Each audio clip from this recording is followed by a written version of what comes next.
Well, this way.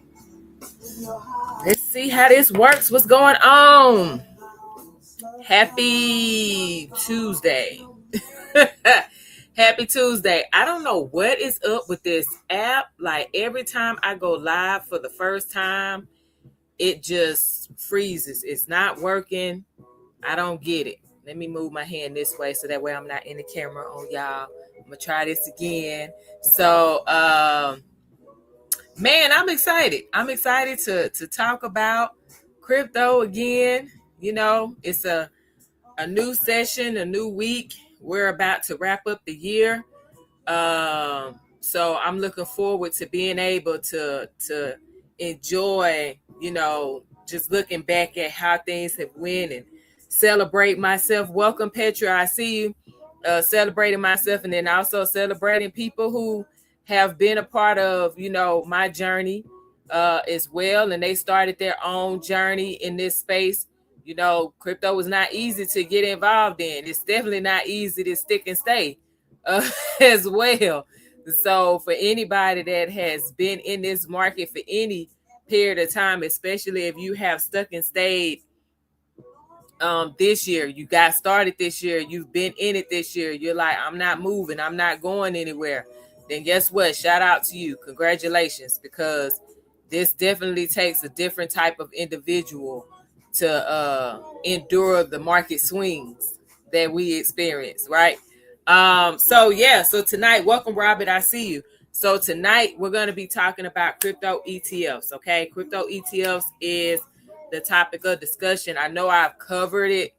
You know, I did a little something, you know, a while back, but because there are so many people that have questions about getting involved in this market and are a bit hesitant because they don't necessarily understand how to protect, how to buy, how to send, all this stuff. So some of those things for them is a bit challenging, right? I don't know what is going on. TT is still doing this. Like I'm not seeing, or maybe I am. Maybe it is working. I don't know. I'm just gonna keep on going, and the people that come on, they come on. So yeah. So today is crypto ETFs. Crypto ETFs. This is crypto 101 for beginners. Okay. So if you are a beginner, if you are a person that's like, hey Leona, I want to get in crypto, and you have not put any money in the market yet, then I want you to type the number 1 in the chat. Type the number 1 in the chat. And if you're watching a replay on YT, then I want you to put the number 1 in the comments. Yeah, I don't know what's going on with TT, but it is acting up. I'm going to have to exit out and come back in. I already see that because it's still doing it. Still. I don't know what's going on. I'm sorry, y'all. I have to get out and get back on. So give me a second, because I keep having to do this. I don't know if it's just the app or if it's the iPhone. And I have like the iPhone 14, but I'm not getting a new one because my phone is just fine. I think that's what it is. It's like we want you to, you know, get this new one because you've done these updates. So now we want you to get these new ones. I'm not about to do that. I'm not. I feel like it's unnecessary. Like unless it's something that is really going to make a big difference in how I use the phone. Right now, I'm not about to do it, you know. But anyway, so for y'all on YT, what I'm gonna do is I'm gonna go through the formalities. I'll go back through it again on TT, of course. Once I'm able to get back on there and you know, get started. I don't know what's going on with it right now. It's been doing that for the past few days, actually. The past, I say 2 lives that I've done, I've had to exit out, cut my phone off, come back on. Like I exit out the app and then come back on and still do it. Then when I cut my phone off and then come back on, then it'll do it. So I don't know what's up with it. But nonetheless, I want to make sure everyone is well aware that I am not a licensed financial advisor. Okay. I am. Okay, there we go. Yeah, I don't know what's going on with it's been hard for me to see y'all on TT. So I can see y'all now. It says, I see Bobby said good evening, everyone. I'm sorry, so hopefully y'all can hear me just fine. Let me cut this down a little bit because I feel like I'm yelling. I do. I feel like I'm yelling. I really do. So let's go. Okay. So let's run it. Welcome, Country Girl. I see you. So y'all, thank you so very much to those of you that have shared. If you have not and you have been here before, y'all know the drill. Let's get the taps going, get the likes going on TT. Welcome, Amber RN. I see you. Let's get the taps going, get the likes up on TT. And then, of course, if you've been here before, y'all already know, go ahead, hold down the screen, and then those names are going to pop up. Send it to 10 people real quick. Bow, bow, bow. Okay?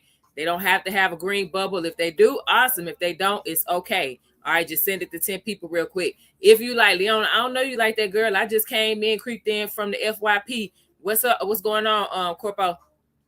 I just came in and peeked in from the FYP. Guess what? I do this all the time. I do this thing called repost. So I hit the share button, right? And then there's an orange button with those two arrows like right here. Okay, I press that. I like for a bit, you know what I'm saying? And then I'll probably send a comment because that's just what I do. What's going on, Mr. Bobby? I see you.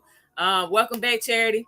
Welcome, the Goonies. I see you. So I do that. I go in and I say good evening, good afternoon, whatever it is. I do the comment real quick because I'm constantly on TikTok, on TT, my bad. I'm constantly on, and that's what I do. That's my routine. Every time I go on anyone's live stream, whether I'm following them or not, I immediately will like a bit, you know what I'm saying, get them a few hundred likes real quick, or I have the tapper now. So I cut that on. They'll end up getting like 1,000 taps out of me real quick. And then, of course, I repost if I'm not following them. And then, of course, I'll go ahead and send a comment. That is my routine. That's my regimen for the people, especially the people that I'm not following. If I'm following you, I'm grabbing my heart me. TT. If I'm following you, I'm grabbing my heart me. Okay, so if you already following me, go ahead, grab your heart me. Okay, and then I'm liking, sharing, and engaging. Okay, so tonight, everybody, what we're talking about is crypto ETFs. The reason why we're talking about crypto ETFs is because I don't know if anybody has noticed this, but okay, the market has been moving a bit sideways. You know, it's been, thank you so very much, Bobby, for sharing the live. I appreciate you. The market has been moving sideways. I'm going to show y'all on YT and on TT. Thank you so very much for reposting as well. I'm going to show y'all what it looks like, the crypto market as a whole, okay, on a chart. So that way you can see where it's been earlier this year and where it's at right now at the end of the year, okay? And I'm going to give y'all a couple of things that I think we can pay attention to going into January. Okay. So not only am I talking about crypto ETFs tonight, we're going to talk about a couple of things that we can pay attention to. Welcome, Silverback, that we can pay attention to going into 2026. Okay. Because I will not be live on tomorrow, but I'll be back on New Year's Day. Okay. I'll be back on New Year's Day. Welcome, Love Potion. Okay. So YT, y'all go ahead, hit the thumbs up. And if you have not subscribed already, go ahead and subscribe, right? Especially if you're loving what you're hearing, you're loving my energy. And hit that notification bell if you have not done so already, okay? Those are the three things that I need y'all to do. It will be greatly appreciated if you do that. That would be awesome, okay? So, friendly reminder for everyone on both TT and YT. Welcome, Aliyah. Welcome, Mike. Friendly reminder, y'all, I am not a financial advisor yet. Working on it, but not yet. Okay, so anything that I share on this live stream, or if you're watching a replay, anything that I share on tonight, this is not me telling you what to do. I am raising your awareness so that way you can go and do your own due diligence and research easy. Okay, so that way you can make an informed decision on how you want to move forward as an investor in 2026. So if you're not already invested in the cryptocurrency market, meaning I have not put a dime into this market yet, child. okay, then now you're going to have some things that you can pay attention to help you make that decision if you want to move forward. If you have put a penny or two into the market and you're still fairly new, this is also going to help you to learn what to look for and also to help you make your own decision on how you want to move forward as an investor in this market. Thank you so very much, Charity, for the heart me. I appreciate you. Okay. So now we got that part out the way. Okay. I want y'all to just keep in mind that anything I share tonight is strictly for beginners. So if you have experience in this crypto market, what I'm going to ask, if you're going to share, if you're going to comment, welcome to Observer. I see you. Thank you so very much for liking the live. Okay. If you're going to share, if you're going to comment, please, y'all.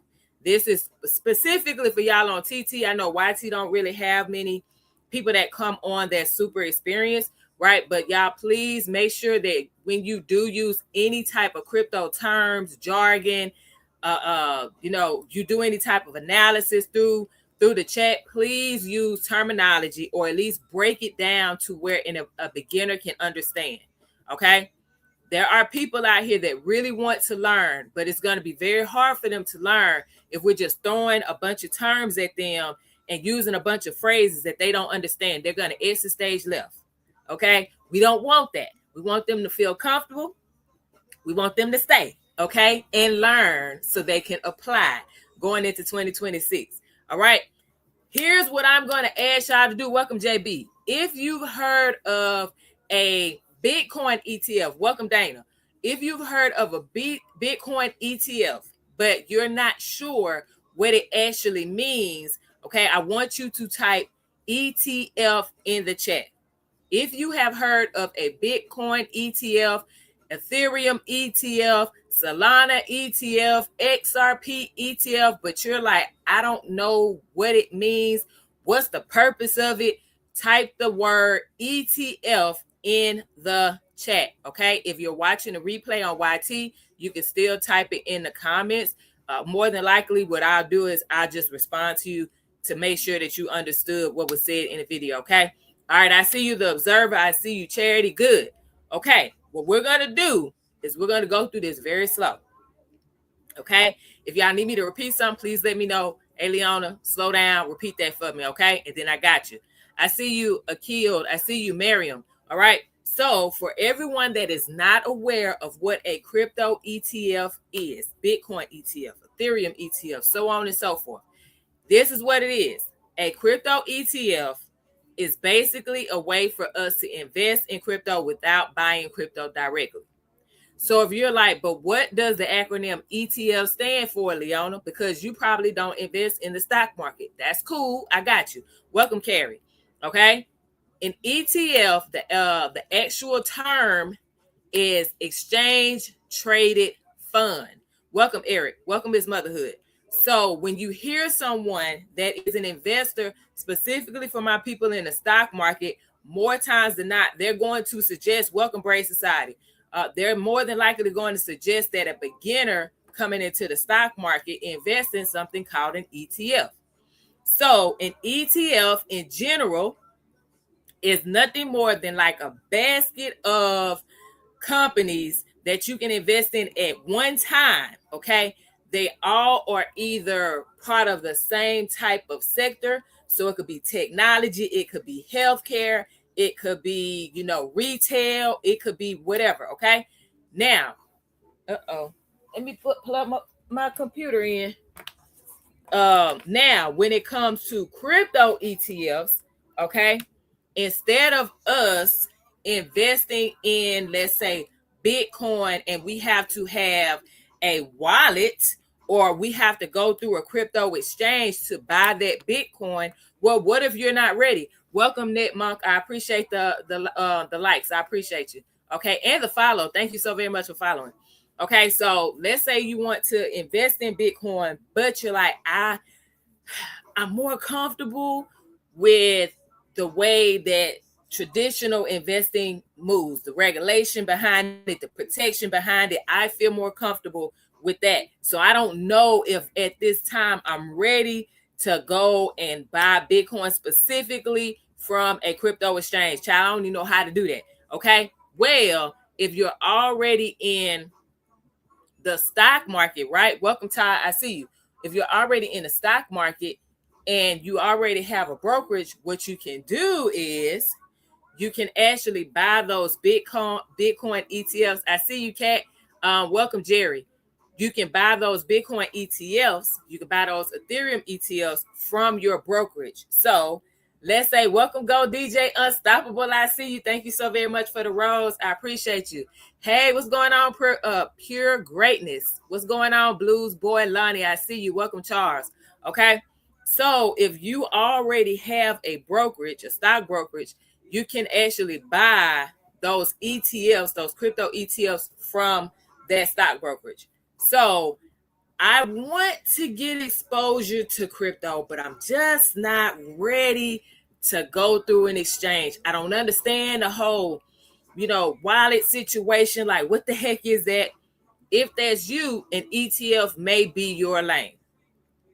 Okay? Because you can get exposure to the cryptocurrency market without actually holding the cryptocurrency and having to keep up and be responsible for your private keys or seed phrases, whichever term you want to use.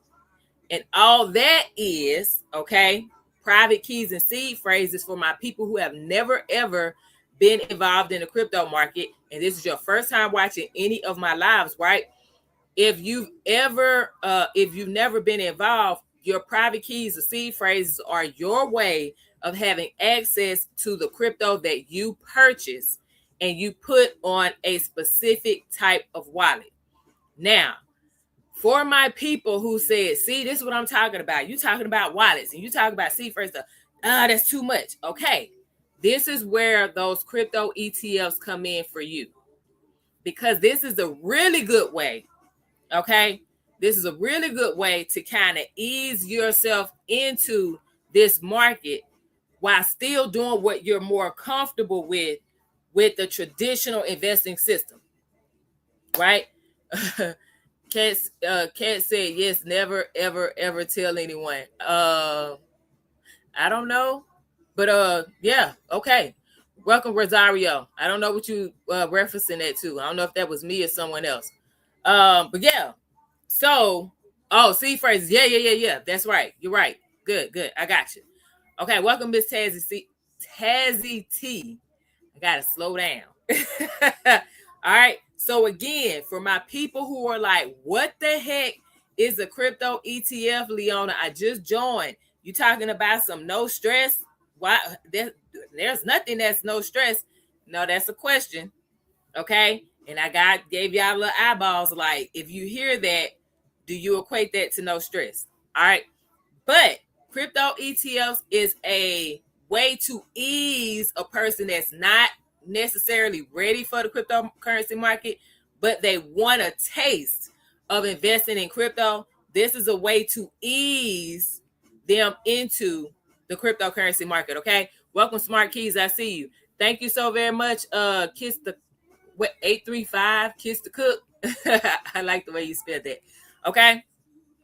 So that crypto ETF is pretty much like, instead of going to the grocery store, y'all, and picking the apples for yourself, you're buying a basket that holds the apples for you. Okay. That store has the basket of apples for you. You're buying it from that store, the whole basket of apples. Okay. So when you hear that, okay, just asking y'all real quick, when you hear that, does that feel easier, or does it feel like you're losing control? Type it in the chat. Welcome, Caleb. I see you. When you hear that, does that feel easier, or does it feel like you're losing control? Like, I don't necessarily have to hold the Bitcoin in order to have access to Bitcoin. I can buy from that crypto. I can buy from that brokerage, and then they manage all of that, and I still do what I've been doing. But I have the exposure. Okay, the observer said easier. Charity said easier. All right, gotcha. And God we trust. Welcome, Rizzy. Okay, let me see. Y'all ain't all right. YT. I'm gonna keep on focusing on TT over here, okay?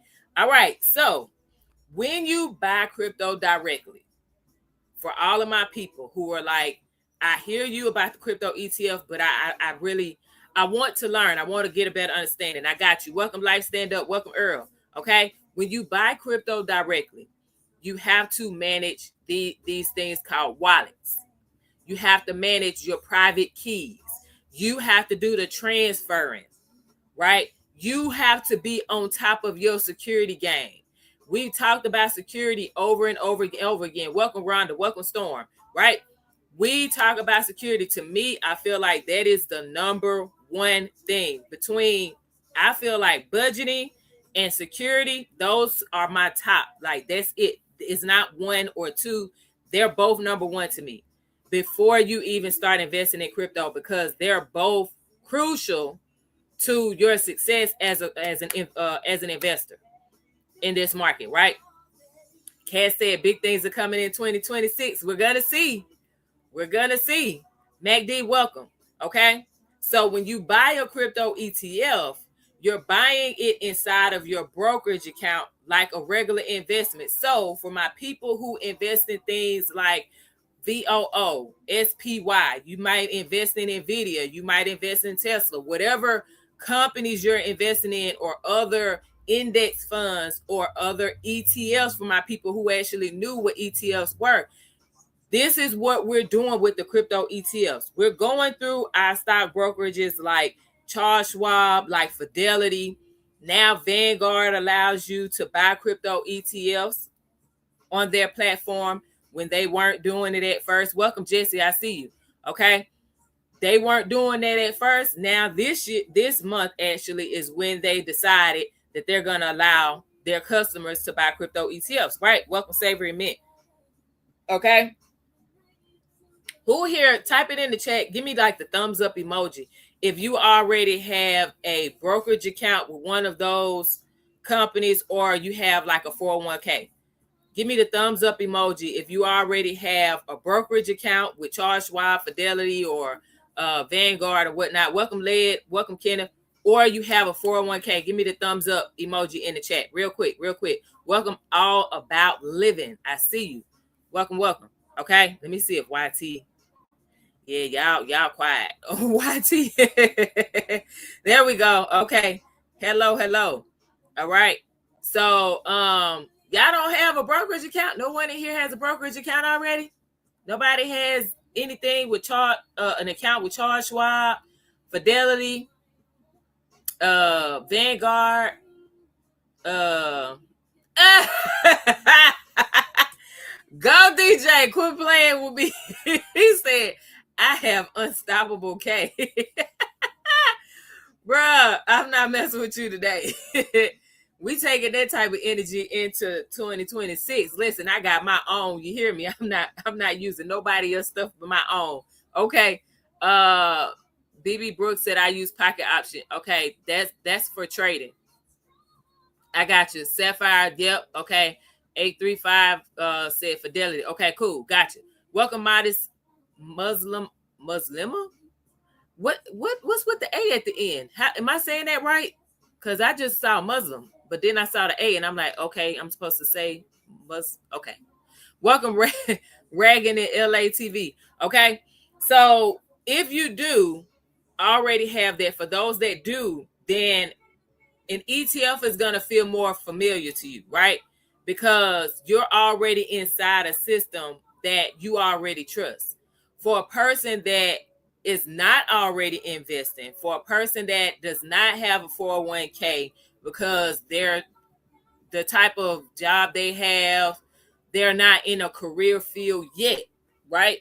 I would hope, because most of the people that are a part of my life, most of the people that come on are either millennials or a bit older, right? So we have a beautiful blend of millennials, Gen X, right? And then I've had a few boomers come on. Welcome, Veronica. I see you. Okay. As a matter of fact, do me a favor. Can y'all type in the chat which generation you're a part of? Are you a millennial? More than likely you were born in like 1981. Okay. I think it's 81 to 96. Correct me if I'm wrong. And y'all don't hit me with the zennials and all that stuff, man. I don't. Just if you're a millennial, 1981 to 1996, I want to say that's what I saw. That's the average, and then Gen Z is before that, and y'all know boomers more than likely. Y'all were born in like 1960 or so. Okay. So Sapphire Vibe says Gen Z. All right, okay. I'm surprised. I haven't had any Z's. I've always had, millennials and older. So okay, gotcha. All right. So when I'm talking about crypto ETFs, welcome Kenna. When I'm talking about crypto ETFs, the reason why I wanted to know what age bracket was here during this live, welcome G-Man. The reason I wanted to know that is because some generations will be a bit more risky than others. So like for my boomers, they'll be more comfortable with sticking with their 401k. They might have a brokerage on their own, but more than likely not, not trying to say that they are not willing, but man, listen, you can't be both. You can't be both, man. Yeah, you got to pick one. Which one are you? I know you may feel like a millennial, okay? You may feel like a millennial, but if you are a boomer, then you a boomer. Welcome, Quantum. I see you. Okay, so that's the reason why I wanted to know what generation you're a part of. So, like, I'm a millennial. I would say the elder millennial, right? Because I was born in '82. So for me, I'm a more moderate investor, right? So I'm gonna take some risks for sure, but they're more calculated and they're very thought out now at this point in my life, right? Now I'll have my moments where I can be a bit more aggressive, but overall, I consider myself to be a more moderate investor, right? This is exactly why I invest in the stock market and in the cryptocurrency market, as well as investing in other things. Thank you so very much for the follow. I appreciate you. And thank you for liking the live, user 2700. Okay. So sometimes for us, you say, wait, I may be having a moment. I may be X. Yeah. So if you were born before 1981, then you are a more than likely Gen X. Gen Z are the ones that was born after 1996. I want to say. Oh yeah, you Gen X. Yeah. You were my brother. Okay. Yeah, so I got you. See, I don't normally have Gen Zs in here. It's normally millennials and older. So that's why I'm like, okay. Welcome, Joe. So sometimes for us, y'all, the biggest barrier isn't actually the risk. Welcome, JBNY. This is not necessarily risk. It's all good. I got you. Listen, I don't know if that's where I'm at, but sometimes I be having my blind moments. And then I'll be forgetting stuff that I don't went into the room and I'm like, now why I came in here? Like, I literally just told myself I was coming here for something. It done hit me hard, y'all. Like, that's where it's at this moment. But anyway, so trust me, I feel you. Welcome, Miss D. 1967, popping it. Come on. Hey, that's all right. That's what I'm talking about. That's what's up. Okay. I love that. I love seeing people that have more experience than I do, and then in life, and they still are jumping into the cryptocurrency market. Like, you taking that chance, you taking that risk. That's what I'm talking about. I do play them. You said I need to play some crossword puzzles. I do a lot of reading. I like the what's the one with the numbers? Sudoku. Like, I love that. Welcome, Big Hit. I see you. Yeah, that's like one of my favorite things to do. But yeah, so to kind of challenge my brain and stuff. So yeah, welcome, Maribel. I see you. Okay. So for us, it's not necessarily the risk of something. It's if something is to us appears to be complicated. It's complex. It's harder for us to grasp or harder for us to understand. So for some people, welcome Scorpio. Welcome Christmas. right? So for some people, the cryptocurrency market seems a bit out of reach for them because it's not profitable, because we see that there are millionaires and billionaires, and we're talking about large corporations, large private equity firms and whatnot, dumping billions of dollars into this market. So it's not that it's not profitable, it's just the understanding of the market for a lot of people that are not in that position, it's just too much. Okay. And I don't want it to be team too much for you. I want you to be able to understand it. And that's the reason why Crypto 101s are happening here, because this is a way to help beginners get a better understanding of how this market moves, right? So, why do new investors like ETFs, specifically our crypto ETFs? That's what we're talking about. Welcome, Lily. Thank you so very much for the follow. I appreciate you. Okay. So let's talk about it. Number one, there is no wallet needed. Again, for my people that's just joining, okay, whether that's YT or TT, right? If you're just joining, what a wallet is simply a location for us to store our crypto, and we have full control of it. There are two different types of wallets. Okay. So if you have never ever joined any of my lives before, please give me the number one before I move forward. If I don't see the number one and this is your first time, if this is your first time joining and you don't put the number one in it, I'm going to keep going. I'm not going to break down what wallets are. But if you've never been here and you don't know what a wallet is, please put the number one in the chat before I keep moving. Okay. Because I break it down every single time. Welcome, BB. I see you. But I don't want to go through the whole spiel if y'all got it. Okay. First crypto live. Okay, gotcha. So I'm going to go ahead for the observer for sure. I got you. So there are two types of wallets we can hold in the cryptocurrency market as retail investors. Welcome, Ricky Tam. Okay. I didn't say a number two. I said a number one. I just asked for the number one. Okay. If you've never ever been on my live before and you don't know what a crypto wallet is, put one. All right. We're going to be good students and good listeners over here. All right. All right. So there's two types that we can hold. One type of wallet we personally can hold is retail investors, are called hot wallets. Okay. Hot wallets are ours to maintain, and they are like apps on our phone. So you know how you have your banking app. You may have an app for your insurance. You may have an app for all these, your social media apps, all of that. Okay, that's the same thing with the hot wallet. This is where we can move our cryptocurrency from the exchange we buy it from. So most of us have heard of Coinbase. A good number of people have heard of Robinhood. Robinhood now has that ability for you to buy your crypto and then send it. Okay. So, and that's as of this year, as of 2025. Okay. Some of you may have heard of Binance. All right. Crypto.com.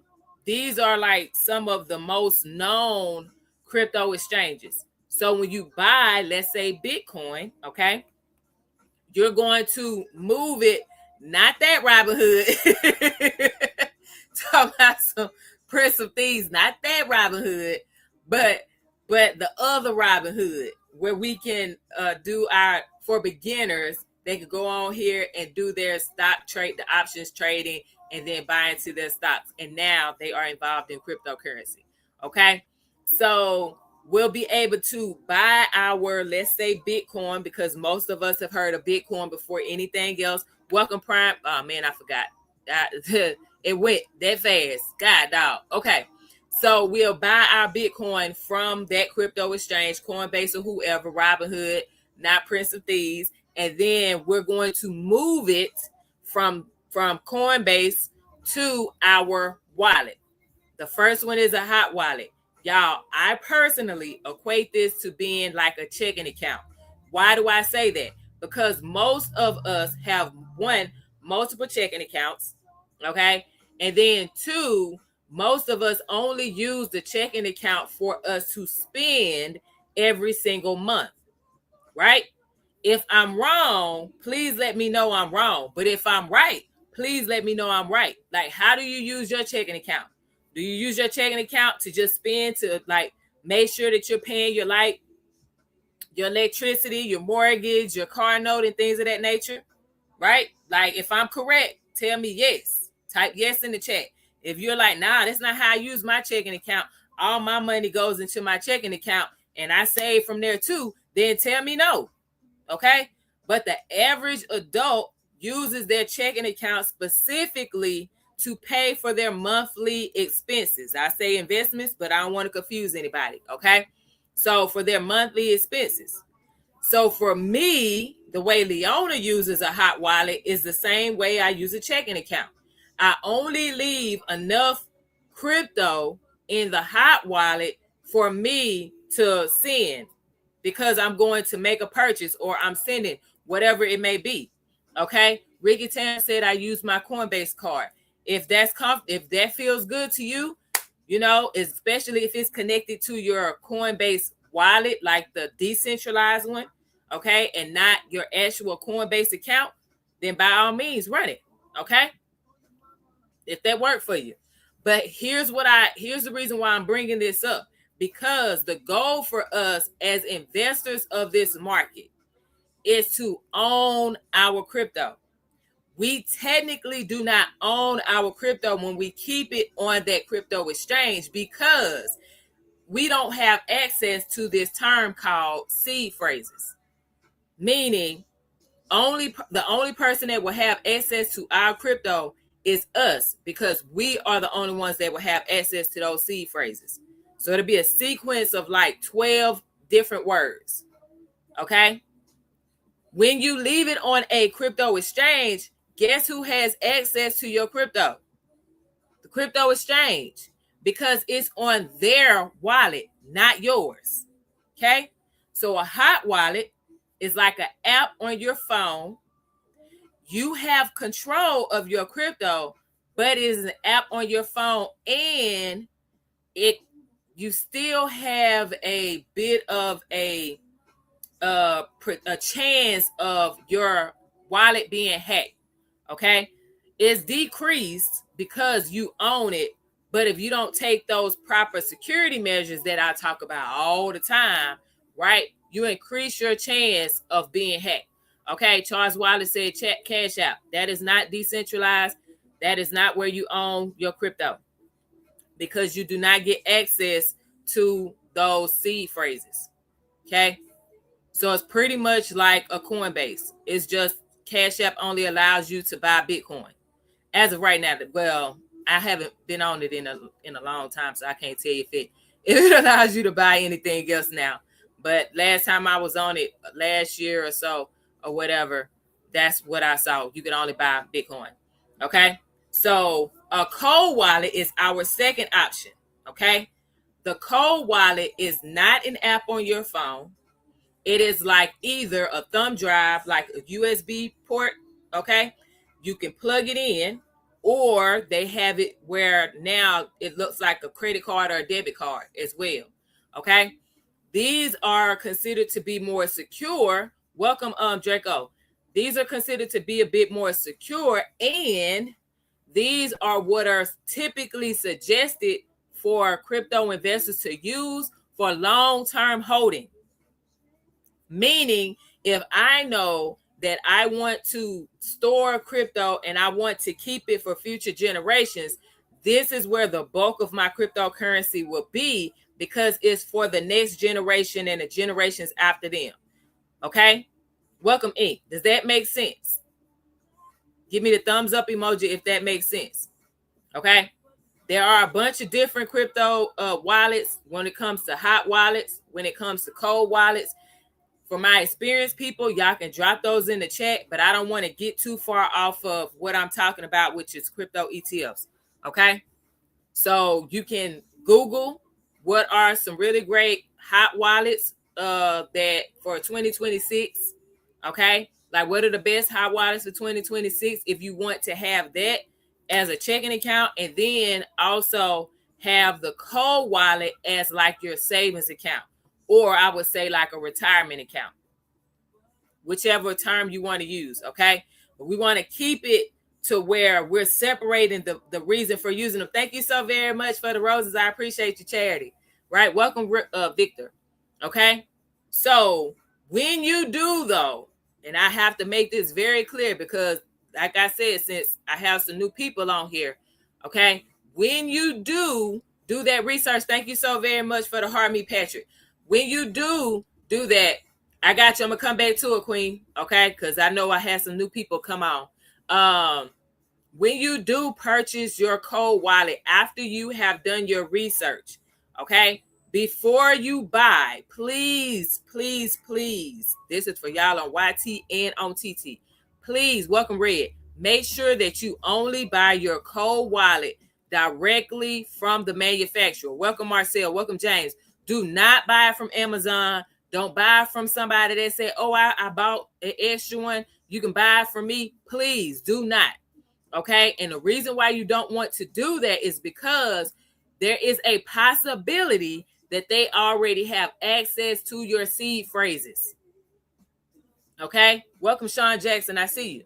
They already have access to your seed phrases. This is how you protect your crypto, because you're the only one that should have access to your seed phrases. So please, y'all, if you are new and you have never, ever been on any of my lives, I know I'm talking about crypto ETFs, but I'm making sure people understand the difference between the hot and the cold wallets, because this is one thing that you don't have to worry about when you look into investing in crypto ETFs. Thank you, Meme Coin Guy, for the follow. Okay. I don't know if you don't know anything at all about crypto with the name Meme Coin Guy. I don't know. Okay. Yeah, that's a look. You don't find that suspicious? I find that suspicious with that name. Okay. I'm ready. Thank you so very much for the SpongeBob. Okay. So yeah. So those are the two different ones. Like I said, for my people who want to know what wallet is the best one and all that, we've covered that. Okay. If my experienced people want to type in the chat the ones that you use, when they do that, y'all, please make sure. Thank you so very much for the SpongeBob. I appreciate you, Miss Martine. Okay. Thank you for the heart, me too. I appreciate you. When you do that, y'all, please make sure that you go research them. Don't just go and say, oh yeah, I'm going to put my crypto in these hot and cold wallets because I saw it on Leona's live. Nah, go research and make sure that it's good for you, easy to navigate and all that good stuff. Okay. Now, so like I said, the first reason that new investors typically like to invest in ETFs, exchange traded funds, okay, in the stock market, is because when it comes to crypto ETFs, we don't need a wallet. So that means you don't have to learn about the difference between a hot and a cold wallet at the moment. Okay. You don't have to worry about, oh man, I gotta keep up with these seed phrases, because if I lose my seed phrases, I lose my crypto, and I don't work hard for my money. So I don't want to lose my money. So now I gotta keep up with this, and then I gotta have this password to get into the hot wallet. Now it's too much. Okay. People who are not ready for that type of responsibility, this crypto ETF is more so for them. Okay. So they have multiple types of crypto ETFs now. They have Bitcoin ETFs. They have, welcome Donna, thank you for sharing. They have Ethereum ETFs. They have Solana ETFs. They have XRP ETFs. They have Hedera HBAR ETFs. They even have Litecoin ETFs now. So we're talking about 6 types of crypto ETFs. So if you already invest in the stock market, but you want to dip your toe into the crypto market, this is a way for you to dip your toe into the cryptocurrency market without the direct exposure to it. Okay. Now, number two, as a matter of fact, before I even go to number 2, welcome Fictionless. Okay. Before I go to number 2, I have a question. All right. I want y'all to be honest with me though. Okay. Would you feel safer not needing a crypto wallet or having to keep up with a seed phrase and passwords and feeling like, oh man, I'm going to lose my money if I lose my seed phrases or forget where I placed them. Because some of us are at that age where we're forgetting a lot of stuff. Would you feel safer not needing a wallet? Go ahead and let me know. Yes or no in the chat. Would you feel safer not needing a crypto wallet? Yes or no in the chat. Fictionless said not if it will be text. Okay. The observer said yes. Okay. Welcome, Robert. I see you. So I got you.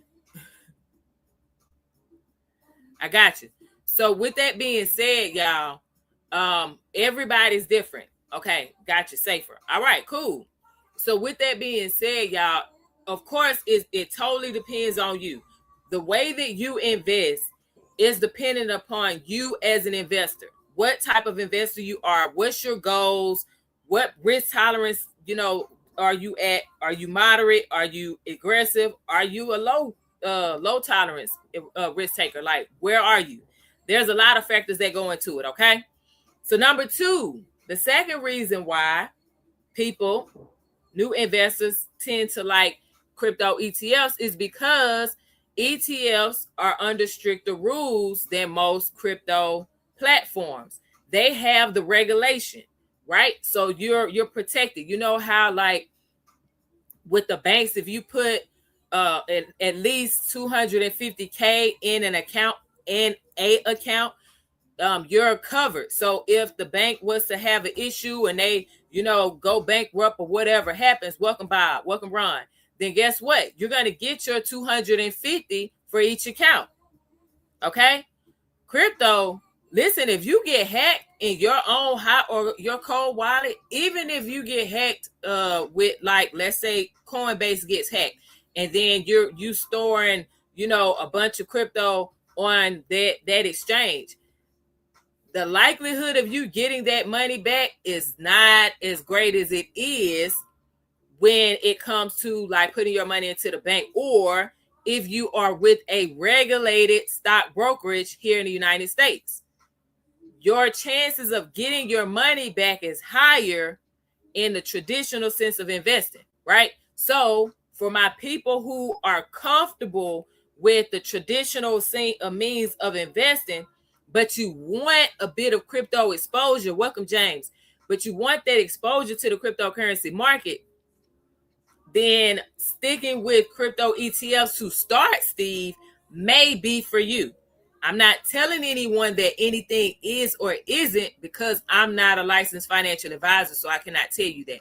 What I am doing tonight is helping you to know what is out there and what's available to you should you decide that you want to take that route, or should you decide that you want to do a bit more research and do a little more digging to say, yes, this is for me. No, it's not. Okay. Welcome, James. Thank you so very much for the follow, Ron. I appreciate you. Okay. Number two, like I said, those crypto ETFs, it is regulated. Okay. So for my people who are curious about crypto, for my people who are new but don't really understand the market just yet, thank you so very much for the follow, Donna. Does regulation make you feel safer, or do you just not care? Type it in the chat. Does regulation make you feel safer? Give me the number one. If you're like, I could care less, give me the number two. Welcome, Rick. If regulation makes you feel safer, type the number one in the chat.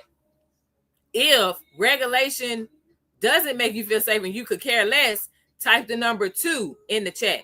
So ETFs aren't available on decentralized exchanges. You can only get them on regulated exchanges. Yes, here in the United States. Sundown said one. Donna said one. Ron said two. Hey, I'm with you, Ron. Okay. D-Dun, welcome. Welcome, Nitra. Okay. So, again, for my people, as of right now in the United States, there are 3 stock brokerages that we can purchase our crypto ETFs from. I'm going to say it again. Fidelity, okay, Charles Schwab, and then also now, as of this month, Vanguard. Those are the 3 stock brokerages we can buy these crypto ETFs that are now available to us. So Ron and Marcus both said, hey, I'm good. I don't really care about regulation. I just want to be able to make my money. I'll assume the risk. Okay. All right. So here's a third reason.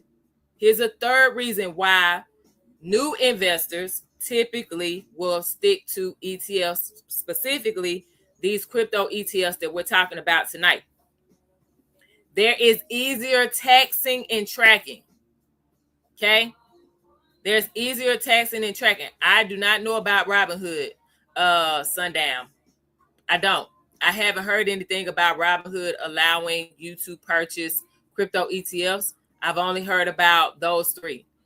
And I know about two of them because I've purchased my own crypto ETFs from both Fidelity and Charles Schwab. Welcome, Trey. I see you. Welcome back. Okay, so yeah, I don't know about Robinhood if they allow it. If anybody knows, though, type it in the chat. That would be awesome to know. Welcome, Truth Music. I see you. Okay, so the third reason why some new investors will stick with crypto ETFs is because it's easier for taxes and tracking. So it's tracked like a normal investment, things that we've been doing already, especially if you've already been in the stock market. You don't have to do anything different because you're purchasing your crypto ETF from the stock brokerage you're already a part of or connected to, right? So there's a bit of less mental load for us, right? Because we don't have to do anything additional. We just do what we've been doing. Okay? You're taxed the same with crypto ETFs as you are with any other ETF, okay, as you are with investing in any other company. All right. So if you already invest in VOO and QQQ and SPY, guess what? If when you're taxed on that, your gains, right? When you pay capital gains tax, if you have to pay capital gains tax, right? Then guess what? You're going to get the same thing when it comes to purchasing your crypto ETFs. Okay. So if you haven't done it yet for 2026, it'll be the same process. All right. But here's the thing. Most people don't avoid investing because they don't want growth. They avoid it because they don't want stress. Think about the amount of times you avoided doing something because it was like, it's giving me a headache. It's too complicated. Welcome, James. Think about it. And it doesn't even necessarily have to do with cryptocurrency. It could be anything. Like I was reading about, so I wanted to see another way to be able to identify like the different crypto projects, how they're developing. Hey, how they're developing. You gonna say hi? Hi.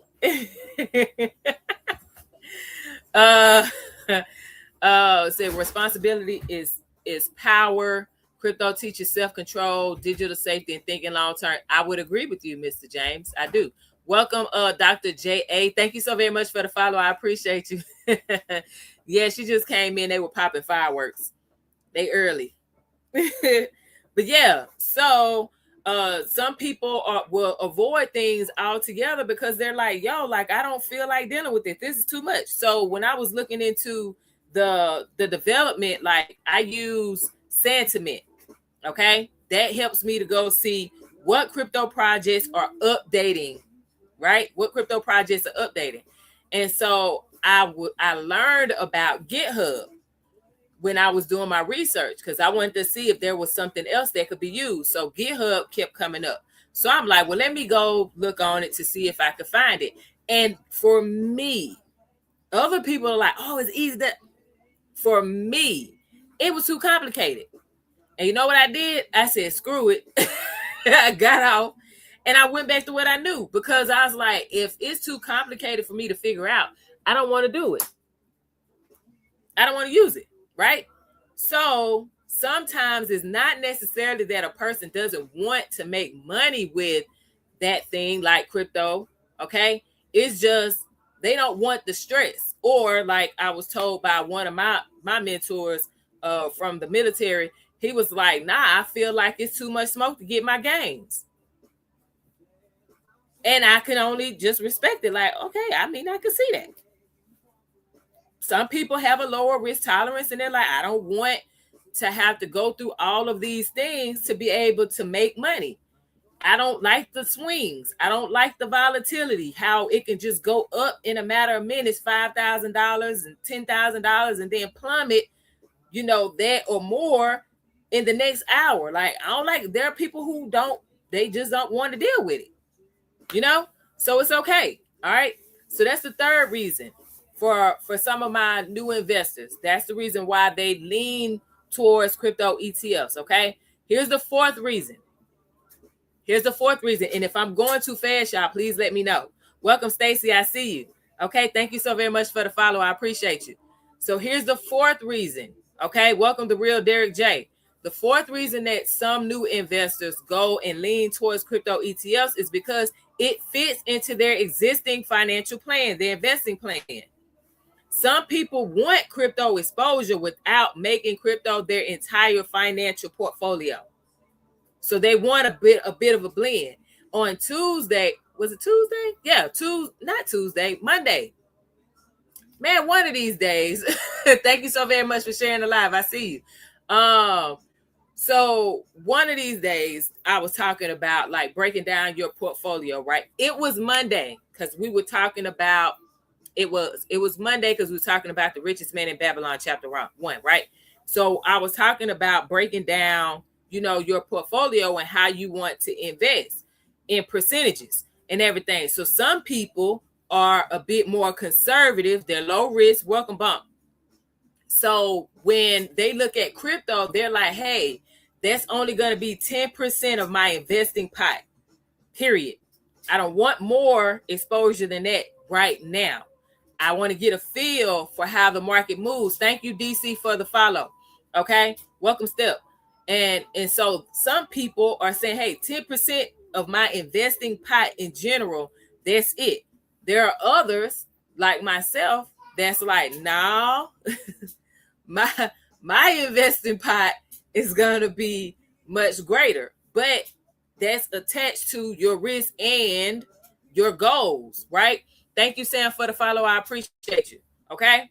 So if you're that person that is a bit more on the low end, like, hey, I don't really want to, risk too much money, then guess what? Crypto ETFs may be for you, and you still may do a small percentage of your investing pot anyway. Okay. I do want to know from everybody here right now. Do me a favor. There's going to be 2 words that I'm going to ask y'all to type in the chat. Whichever one applies to you. Welcome, Mama Deuce. Thank you so very much for the follow. I appreciate you. Type small in the chat if you only want a small amount of exposure to the cryptocurrency market.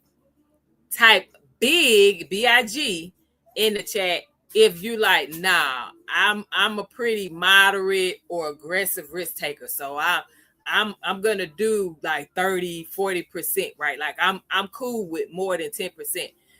User 2700 said I was more scared of transferring my crypto to a cold wallet, so I paid someone to help me learn.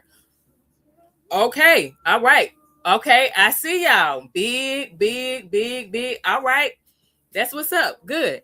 Okay, so big. Okay, so if you know that you're a person that wants a bit more exposure, I'm gonna tell y'all this is what I've done. You don't have to do what I'm doing because again, Sophia said smile and big. She's a mixture there. That's okay. That's okay. The DC said big. All right, cool. Welcome, Marion. So I'm gonna tell y'all what I'm doing, okay, and what I started doing in 2021. So I was already investing in crypto just in general. I started in 2020. Okay. The first 2 things that I started buying as a serious investor, not I already held it because I called myself learning how to trade, right? Prior to 2020. No. But as a serious investor, the first 2 things that I put thousands into was Bitcoin and Ethereum, right? To hold. Okay. That's when I had my hot wallet. And then eventually I got a cold wallet. Okay. A ledger. All right. I'm not telling anybody to get ledger. I already told y'all. Research. Okay. Welcome, Carson.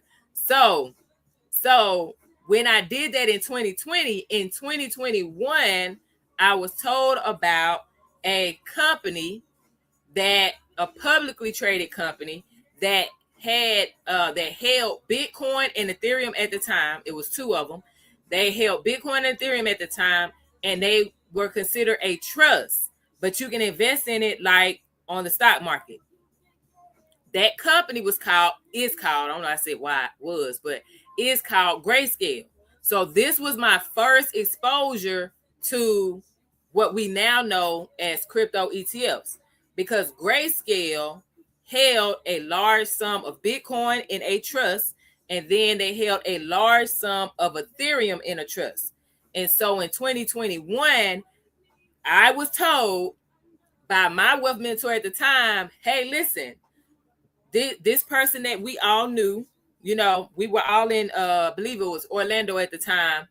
And so we were all in Orlando, and she was like, listen, this person that all of us knew that were in the house, she said, this person just made $1 million in one day because he invested in GBTC, which was the Bitcoin trust at the time in 2021. And then ETHE, which was an Ethereum trust at the time, right? No, you cannot transfer Bitcoins into it. You don't own Bitcoin or any crypto when you have a crypto ETF. So we was like, wait, what is that? So me being me, like, she was sharing it with us, telling us what it is and everything. So I got to Googling and reading and everything. And I was like, so what you telling me is, this how my brain was working, y'all. I was like, so what you telling me is I already hold Bitcoin and Ethereum, but I can make money another way by investing in this Bitcoin trust and this Ethereum trust. So I'll be making money from Bitcoin and Ethereum two different ways. From holding it myself, but also for investing, right? Via the stock market. Y'all know what I did? I bought immediately. I bought immediately because my mind was like, I can make money where the market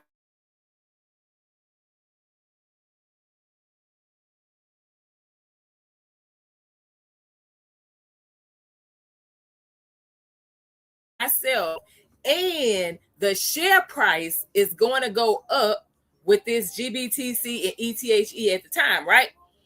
And I'm like, oh yeah, I'm buying. So what happened? I bought, and I want to say at that time, GBTC, the Bitcoin trust, right? It was $15 and some change when I bought, my shares. So I was like, bet, I'm in there. And I think the Ethereum trust at the time was like $9 or something like that. So I was like, yeah, I'm in there. So I bought, right? Well, when the crash was on the horizon, that crypto winter that we had 2022 to 2023, I was like, yo, I see the writing on the wall. I'm looking at the charts. I'm hearing the rumblings and everything. And this is before the whole FTX scandal happened. Okay. This is before the FTX scandal happened. And I saw the market was already dropping and everything. And I was like, man, I'm up big time with this whole Bitcoin, trust and Ethereum trust and everything. Yes, Mama Duke. So I was like, that's how my brain was thinking. Like, I can make money two different ways from the same thing. Shoot. So needless to say, when I saw the writing on the wall, because I'm a chart person, right? I was like, I'm about to sell. So that's what I did. I sold all my shares for the Bitcoin trust and the Ethereum trust. And that was in 2022. So, of course, the people going to ask, did you get taxed? Yes, you get taxed, regardless, because that's gains. I got the capital gains tax, right? The bad part for me, which I did not know, and this is why I'm sharing it with everyone. The bad part for me, what I did not know, is if you do not hold something for longer than a year, you get taxed more.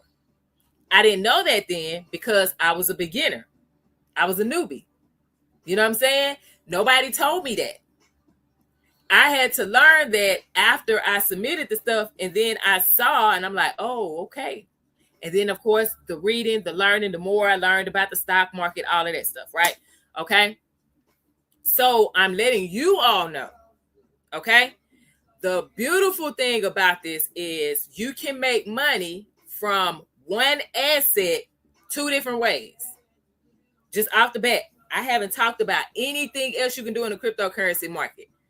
All I talked about was holding these certain type of cryptos: Bitcoin, Ethereum, XRP, Solana, Hedera, and Litecoin. Those six also have crypto ETFs. So if you hold any of those six, okay, welcome Honcho Crypto. Okay, if you hold any of those six, then there is a possibility, if your risk tolerance is there and your budget is there and it's in alignment with your goals, out of those six, you can pick one, two, whatever you're comfortable with, and you can make additional money from those crypto ETFs. Okay. And with the market being down right now, I'm not telling anyone to buy because I'm not a financial advisor, but what Leona is doing is buying because the prices are much cheaper today than it was earlier this year, especially October of this year, because that's when the crypto market, and specifically Bitcoin, hit an all-time high of 126K plus. Okay. So I don't want nobody saying Leona said go do this. That I did not. And this is being recorded on YT. So if you try to say Leona told me I need to go do this, no. What Leona is telling you is this is what Leona has done, and it is a fine time, a perfect time before the new year to start doing your own reading and research and digging into this information. So that way, if this sounds like something for you, you can make the decision on your own because it's in alignment with what you already have planned for your family financially. Okay. I see them eyeballs. That's why I'm like, okay. For anybody that's like just jumping on, I appreciate y'all. But for anybody that was just jumping on, I don't want you saying Leona said go buy this because I could do this. No. Research. Okay. So with that being said, say the way my risk tolerance is set up. You aggressive, huh? That's you over there being aggressive, huh? Welcome, Amazing Allie. I see you. You know, look, all I'm going to say is thank you so very much for the follow, Amazing Allie. All I'm going to say is this is what I'm doing, and I enjoy it. It works for me, and that's it. That's all. Okay? So if this for you, if this is making crypto feel less confusing, okay, do me a favor on both platforms, on YT and on TT, okay? If you have not liked this already, go ahead, tap the screen on TT. Tap away. I appreciate the 11K so far. The goal is 75. If we can get to 15K here in the next 2 to 3 minutes, that will be awesome. Okay, so tap. If you're like, yep, this is making sense. I'm learning something tonight. If you are learning something tonight and you're like, man, I know somebody that could use this, go ahead, hit that share button. That's for y'all too on YT. Go ahead and hit that share button. Okay, let them know, hey, Leona live right now. She helping me out. Now, don't feel obligated to sit here and say something else to them. Once you share it, you did your part. Okay. On TT, I'm going to ask that y'all do something called power share. If you've been on here and you're like, yep, I'm loving what I'm hearing so far, I need you to hold the screen down on anything you see in here. Okay. It could be my bun, my forehead, whatever. Okay. Hold the screen down. There's going to be a list come up of names. Go ahead and send it to 10 people real quick. I don't care if they have a green bubble next to their name or not. Okay. That's not the point. We want to trick the algorithm so they can send this live out to more people, okay? Because the algorithm sees that y'all are sharing it. So if you are loving what you're hearing so far and you have learned something new so far, go ahead and power share. Hold the screen down. Send it to 10 people real quick, okay? If you're like, Leona, I don't know you like that. I just came in from the FYP. Okay, cool.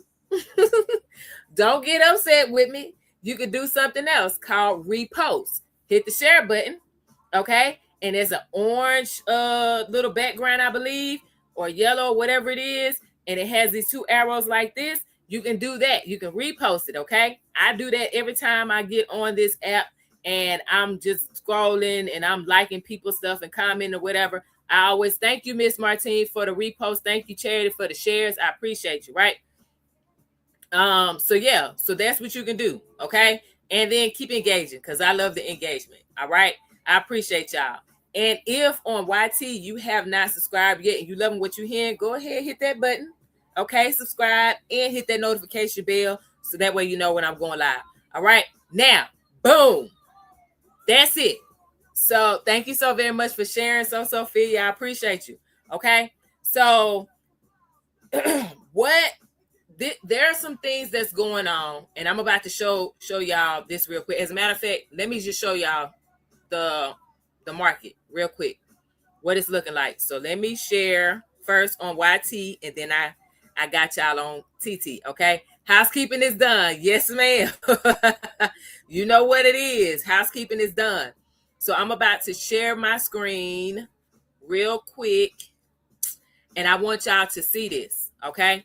So this is what the market looks like at this time. Okay. Let me turn this around. Everybody. Okay. So I'm going to bring it back a little bit. So y'all should be able to see this. So this is the total. Oh, man. Hold on.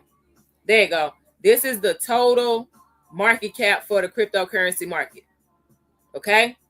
So right now, over here, it's telling you that we are at 2.9596 trillion.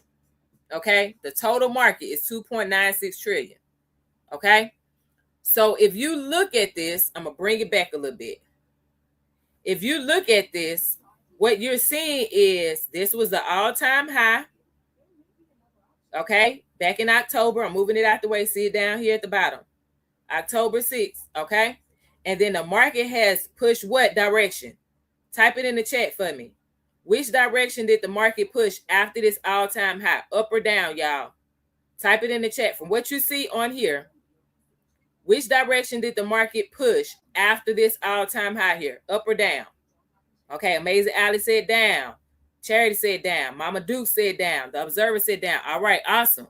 So if we know that the market has pushed all the way down, okay, and now it's not a clear up or down anymore, right? Right here. Let me make this a bit wider. Is this a clear up or down right here? Yes or no? Is this a clear up or down right here? Or is it moving sideways? Is prosperity calls on YT, Miss Martine? Right. That's correct. No, it's not a clear up or down. It's moving sideways. Correct. Okay. So for me, the trader in me is like, hey, we setting up. We setting up. I'm going to wait for the breakout, right? The trader in me is looking for the breakout. Okay. The investor in me is like, well, what is going to trigger the movement to the up or the downside? The investor in me thought about that. Okay. Thank you, Mr. John Ware, for the follow. Okay. So I'm going to move to the left side, right? So this is current. This was October. This back here is April, May. Y'all see what it did? April, May.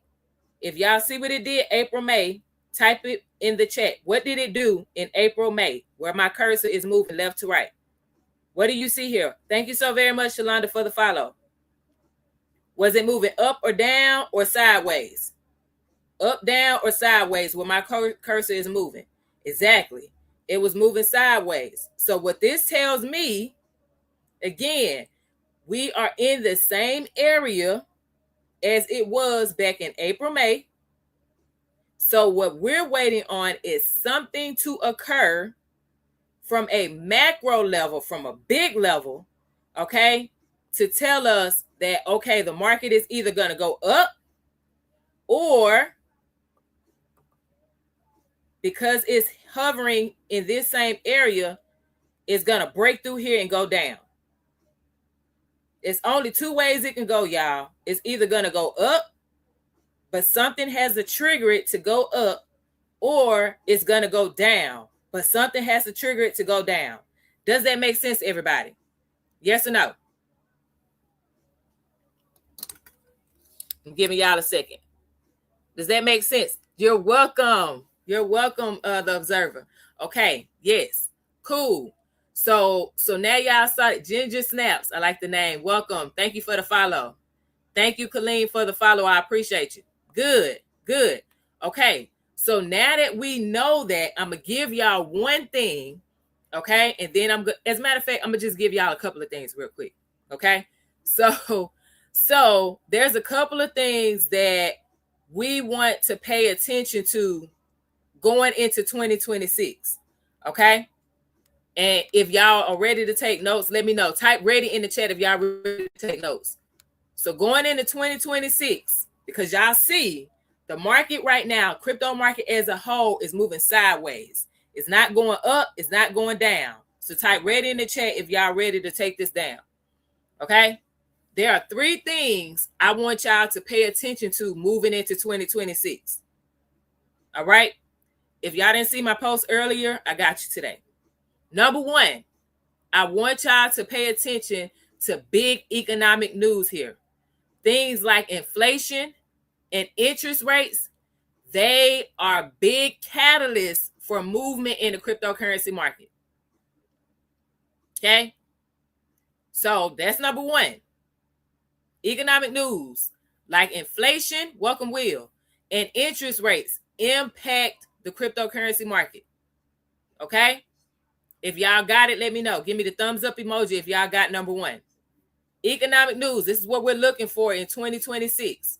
Economic news like inflation, okay, and interest rates. That's what we're going to be observing. We're paying attention to going into 2026 because that's going to be a thing that's going to tell us if the market is about to go up or if it's going to go what? Down. Because right now it's going sideways.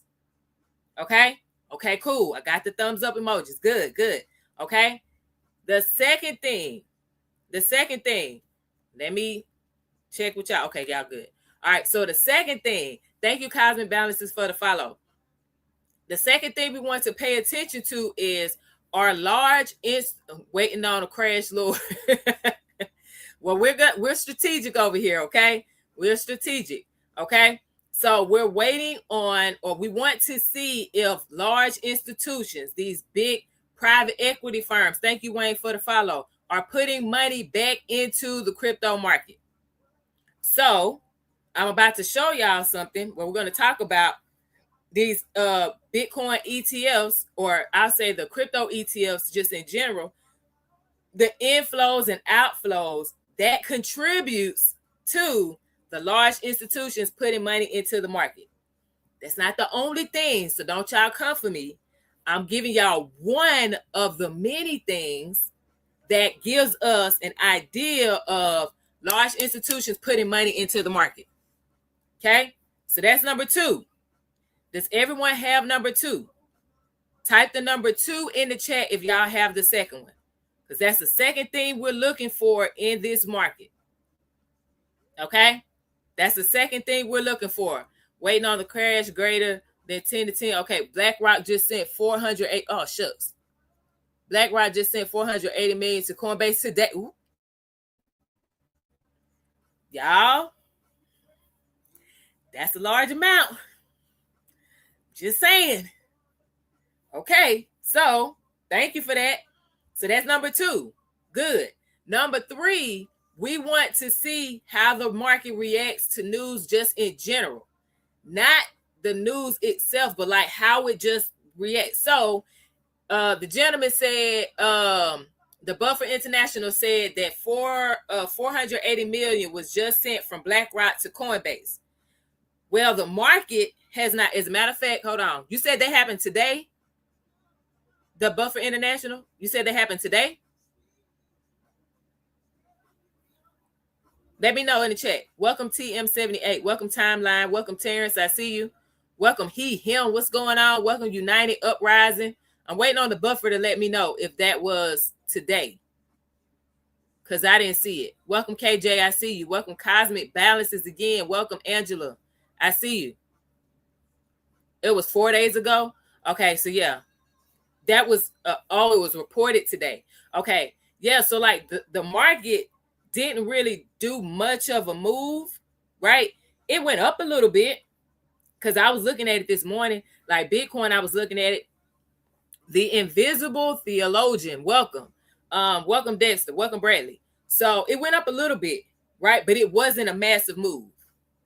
Okay, so between 4 days ago and then today, it's still moving sideways. Okay, so with that being said, we're going into our third thing. Okay, the third thing we're looking for, like I said, is how the market reacts to news in general.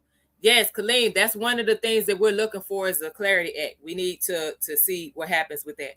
Okay, if that's approved and whatnot. So yeah, so that's three things. Okay, three things we want to look for is how the market is reacting to the news. That was number 3. Number 2 was, are large institutions putting money back into the cryptocurrency market? And then number 1, we were talking about looking for big economic news. Specifically, right now, we're talking about inflation and, of course, interest rates, okay? Because those things definitely play a part in how the market is going to move. And, all right, I want to make sure people know. Thank you so very much for the heart. Me appreciate the roses. Thank you for the finger heart. Then, thank you. I appreciate you. Thank you so very much. Thank you for the roses. Thank you, thank you, thank you. Theron McDonald, travel curator. Thank you for the follow. I appreciate you, the Invisible Theologian. Thank you for the heart me's and the finger hearts. Thank you. What's going on? Y'all are doing great tonight. I appreciate you. Hey. What's going on, Menace? Hey, the Invisible Theologian is like, I'm gonna be the title gifted tonight. Thank you for the roses, Kaleem. I appreciate you. Okay, so yeah, so those are the three things that we're looking for. Okay, said history doesn't repeat, it rhymes though. Just look at past cycles, right? Okay, so now we got those three things. We talked about that. So what I'm gonna do is talk about the in and outflows when it pertains to these Bitcoin and XRP and Solana ETFs and stuff, because that's what we're talking about, crypto ETFs. Okay, crypto ETFs. So for my people who said they want the exposure, they want to be able to, thank you, Diamondback, for the follow. They want to be able to invest in cryptocurrency directly, but also have access to the ETFs. Here's what we are going to pay attention to. Okay, so welcome Esmeralda. I thought somebody typed something in the chat. Okay, so ETF in and outflows basically tell us, thank you so very much for the finger hearts. I appreciate you, the Invisible Theologian. Let's go. As a matter of fact, let's go ahead and hit follow, because I appreciate you. You know, I got it. You now you haven't grabbed your heart me yet, but I got you back. Okay, I followed you back. Okay, so the ETF inflows and outflows basically tell us that money is either entering or leaving these. Thank you so very much for the heart me. Who was that? Sha, I see you. Okay, Select Brands, welcome. So these crypto ETFs, the inflows and outflows basically tell us that money is entering or leaving the crypto ETFs product. So it's entering or leaving the market. Okay, it's pretty much for us like a crowd meter. It's not a prediction though, but it's a temperature check. Okay, so we can kind of get an idea of where the market is at and how people are feeling at the time, right? Because of this. This is not the only thing, y'all. This is not the end all be all. I want to make that very clear. Okay, this is one of the things that we can look at to help us to identify where the market is. Okay. Thank you for the heart, the hat and the mustache. I appreciate you. Thank you so very much. Welcome, Dolly. Welcome, Jim Tell. I see you. Okay. So have you ever been in the store? Question, y'all. Have you ever been in the store and noticed there's a long line and thought, okay, something's going on. What's going on? Y'all been into Walmart and then they have like ridiculously long lines, or Target, and y'all know, like, well, for my people who still go to Target right now, you're like, hey, this ain't normal. They don't normally have these long lines, right? Like, have you ever had that thought when you go into a store? Like, something going on, right? That's the vibe we get when we're looking at the in and outflows for the ETFs. Okay, the crypto ETFs. Okay, so what can inflows into? Someone doesn't like Walmart. Are their lines always long? Is that what you're saying with that mad face? Welcome AV24 when Pokemon cards drop at Target. Oh shoot. Just got here, so pardon me if it was already said, but are we talking XRP ETFs or crypto? We're talking crypto ETFs in general. So it's okay, Sha. Yeah, I know they lines are always long. That, it's okay. Hey, that's why you can just do the, what's it called now, the pickup and everything. Yeah, just do the pickup or the delivery. You know what I'm saying? So yeah. Okay. So for us, what can inflows tell us? This is for those who are beginning, like just getting into the market, or you're curious and you're like, hey, you talked about ETFs. I'm already investing in ETFs in the stock market. So what you mean, crypto ETFs? Like, so I can still get involved in cryptocurrency, but not have to actually buy Bitcoin and everything right now because I ain't ready, but I can, still get exposure to crypto. Yes, that is exactly what I'm saying. Okay. So, number one, what the inflows can tell us. Welcome, Jonathan. Welcome, Cindy. What the inflows can tell us is how people are feeling about the money, the market. I said the money. Yeah. Welcome, Jonathan. Welcome, this kid, Jose. I see you. Okay. That's what it's gonna tell us. How people are feeling about the market. So inflows can show growing confidence into the cryptocurrency market. So if it's more money being put into Bitcoin ETFs, we're seeing that the price of Bitcoin may start to rise because there's a bit more adoption. There's more confidence in it, right? There may be curiosity in the market. XRP dropped their ETF in November, and I want to say XRP had the biggest drop, like inflow in one day as far as the crypto ETFs go, right? Somebody fact check me if I'm wrong. Okay, out of what was it, Solana and the H bar and the Litecoin, right? So for some of us, we sitting here like, okay, we're thinking like the market's about to pump. It didn't happen like that. It didn't happen like that. Okay. However, okay, thank you for checking me. Thank you. Okay, so where can we see that on inflows and outflows? I got you, Amazing Ali, because I'm going to share my screen here in a second. Okay, so it also can show us if there is a fear of missing out. Okay, so with that being said, we get to see how people are feeling about the market with those inflows into crypto ETFs. Welcome, Kira. Welcome, Renee. Okay, so question for y'all. I got you, Khalid. There you go. Okay, he said facts. So question for y'all. When the crowd rushes into anything, do you follow or do you freeze? Type follow if you follow. Type freeze if you freeze. Type exit if you just go the different direction. You say, I ain't doing what everybody else doing. I'm out. Okay. And listen, y'all, you're not right or wrong. Okay. You're not right or wrong. I'm just temperature check. Okay. So I got a couple of freezes. I got a few exits. Like, I'm out of here. Okay. Welcome, Allie. I see you. Welcome, Tanya. Okay, cool. So look, at the end of the day, what works for you is going to work for you. Everybody else becomes its liquidity. Warren Buffett, one of the main people that I've been studying since 2020, the beginning of 2020, right? Warren Buffett said for us to buy the fear and sell the greed. That is the thing that I live by today.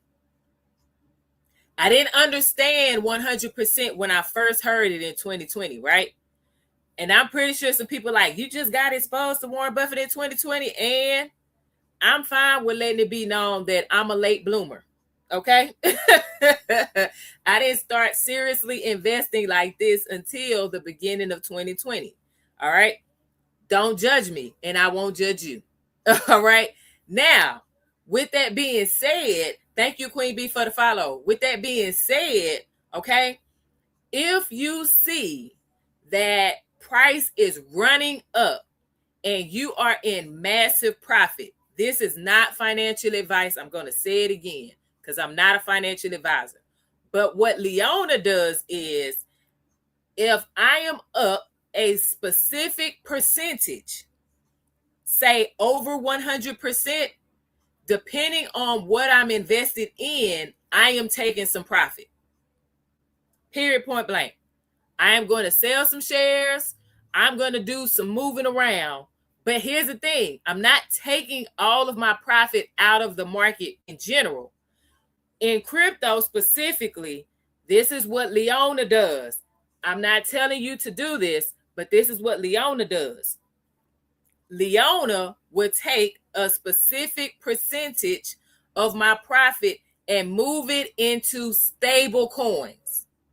Well, what is a stable coin, Leona? A stable coin is a coin that keeps the market stable. So if I pull out 1,000 in profit and I put that 1,000 into a stable coin like USDC, okay, or USDT, or DAI, D-A-I, not D-I-E, D-A-I, or RLUSD, then I'm going to be able to keep that 1,000 in the cryptocurrency market, but it's not going to move up or down. So let's say the market tanks after I take profit and I put that 1,000 into USDC. Guess what I'm going to have in USDC when the market tanks? Can anyone tell me the answer? How much money am I going to have in USDC when the market tanks? Type it in the chat. Welcome 222. 222. How much money am I going to have in USDC when the market tanks? Mama Duke's correct. Amazing Allie correct. Miss Martine correct. Howard T correct. That's that. Bruh, go DJ Unstoppable. I'm not playing with you tonight. Like what? Oh my goodness. Okay. So Petra said if you have to pay fees. Yes, you do have to pay fees. Okay. So it might not be 1,000 exact. I'm just using this as an example. It's a 1-for-1. Okay. So whatever amount I put into that particular stable coin, that's the amount I'm gonna have. Okay. So if it's $1,500, then guess what? It's $1,500. If it's $996 that I was able to have in the stablecoin after fees, then guess what? It's $996 or 996 USDC. Does that make sense? So my money is not pulled out of the market, period, in general. It's still in the cryptocurrency market. And what Leona is now in position to do is when the market continues to push down, if I added more prior profit, or I added more capital from my bank account or whatever, right? I put more in there. Well, when let's say Bitcoin drops to a certain price that I'm looking for it to drop to, then I can take a portion of that now stable stash I have, and I can actually buy some Bitcoin. So all I'll do is just exchange that USDC, whatever amount, for Bitcoin. So I don't have to pull from my bank account when I see that the price has dropped and the market is going down and I'm like, I want to buy. I don't have to pull from my bank account because I already have it sitting in the crypto market. It's just in a stable coin. Got it? Because they're stable. They're pegged to the, well, for USDC, right? They're pegged to the dollar. So it's a 1-for-1 swap. That's it. Okay? It's designed to keep the market stable. Welcome, Oliver. Thank you so very much for the follow. Girl, slow down. Okay? So that's me, though. All right? I'm not telling anybody what to do because I'm not a financial advisor. But this system that I had to learn the hard way, because there was a time when I didn't even know that I should have been taking profit before, and I'm talking about in crypto in general, not just the crypto ETFs that I did. So yes, that's why we don't make profit with them. Okay, it's 1-for-1. All right, so if the market shoots up and I have 1,000 USDC, then guess what? When the market skyrockets and everything else is running and prices are higher, guess how much USDC I have? 1,000. Thank you, Miss CEO, for that. I'm sorry, Amazing Allie. That's correct. And then I'll pin this for anybody else. Okay? So that's where we're at. All right? But when it comes to this, the reason why I brought this up is because when we decide to sell, when we decide to exit, because hey, that's the sound of my money gun. Thank you so very much for the gift. I appreciate you. Okay. So yeah, when we decide to exit because there's a rush coming in, right? Instead of us just saying, oh shoot, I don't know what to do, and then let our portfolio drop and we see our value consistently drop, instead of us freezing, now we have an exit plan.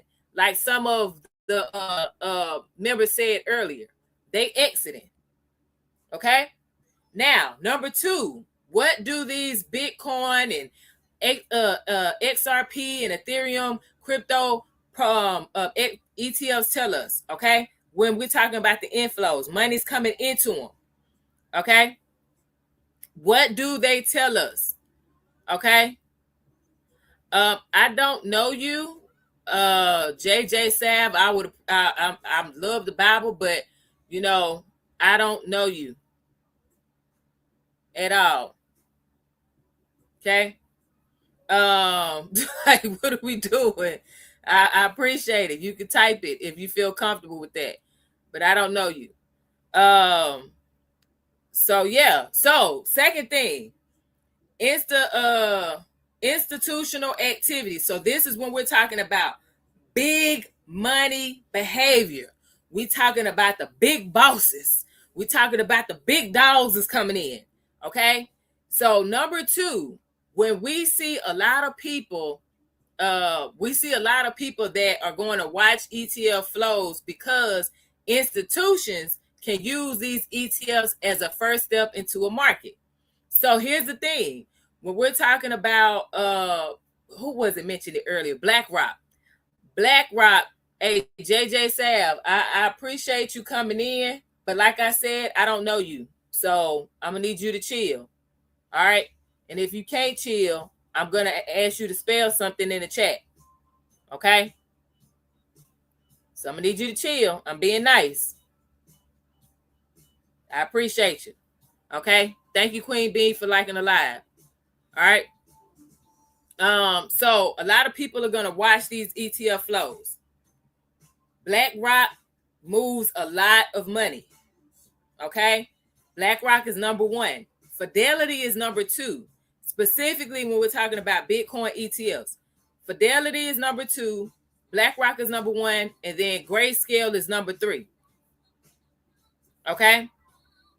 So those are your top 3 of holding Bitcoin just in general when we're talking about Bitcoin ETFs. So when y'all are asking about, because I forgot who it was that asked about seeing, you know, the inflows and whatnot, right? I'm about to share my screen so y'all can see it real quick. Let me share with YT first, and then I'll share with y'all on TT. Okay. What's going on? Beat 77? 777. My bad. 7779311. All right. Let me share this with y'all. Hey, on the FYP, that's awesome. Thank you guys. While I'm pulling this up, I appreciate y'all. Thank y'all for getting us to 25K on the likes. You know, it would be nice if we can get to 50 before 8 p.m. my time. So within the next 15 minutes, y'all think we can get it to 50K on TT? Y'all think we can get it to 50K? Go ahead and tap the screen, tap, tap, tap. And if you have not shared yet, and this is helping you and it's making sense, go ahead and share the live. Share. Go ahead, power share. Hold down the screen and then send it to 10 people, whether they have the green bubble or not. Okay. All right. So, yes, 50K. Here we come. Come on, amazing Allie. You better put it out there. Thank you for the repost, too. I appreciate you. Okay. So, this is the website. Okay.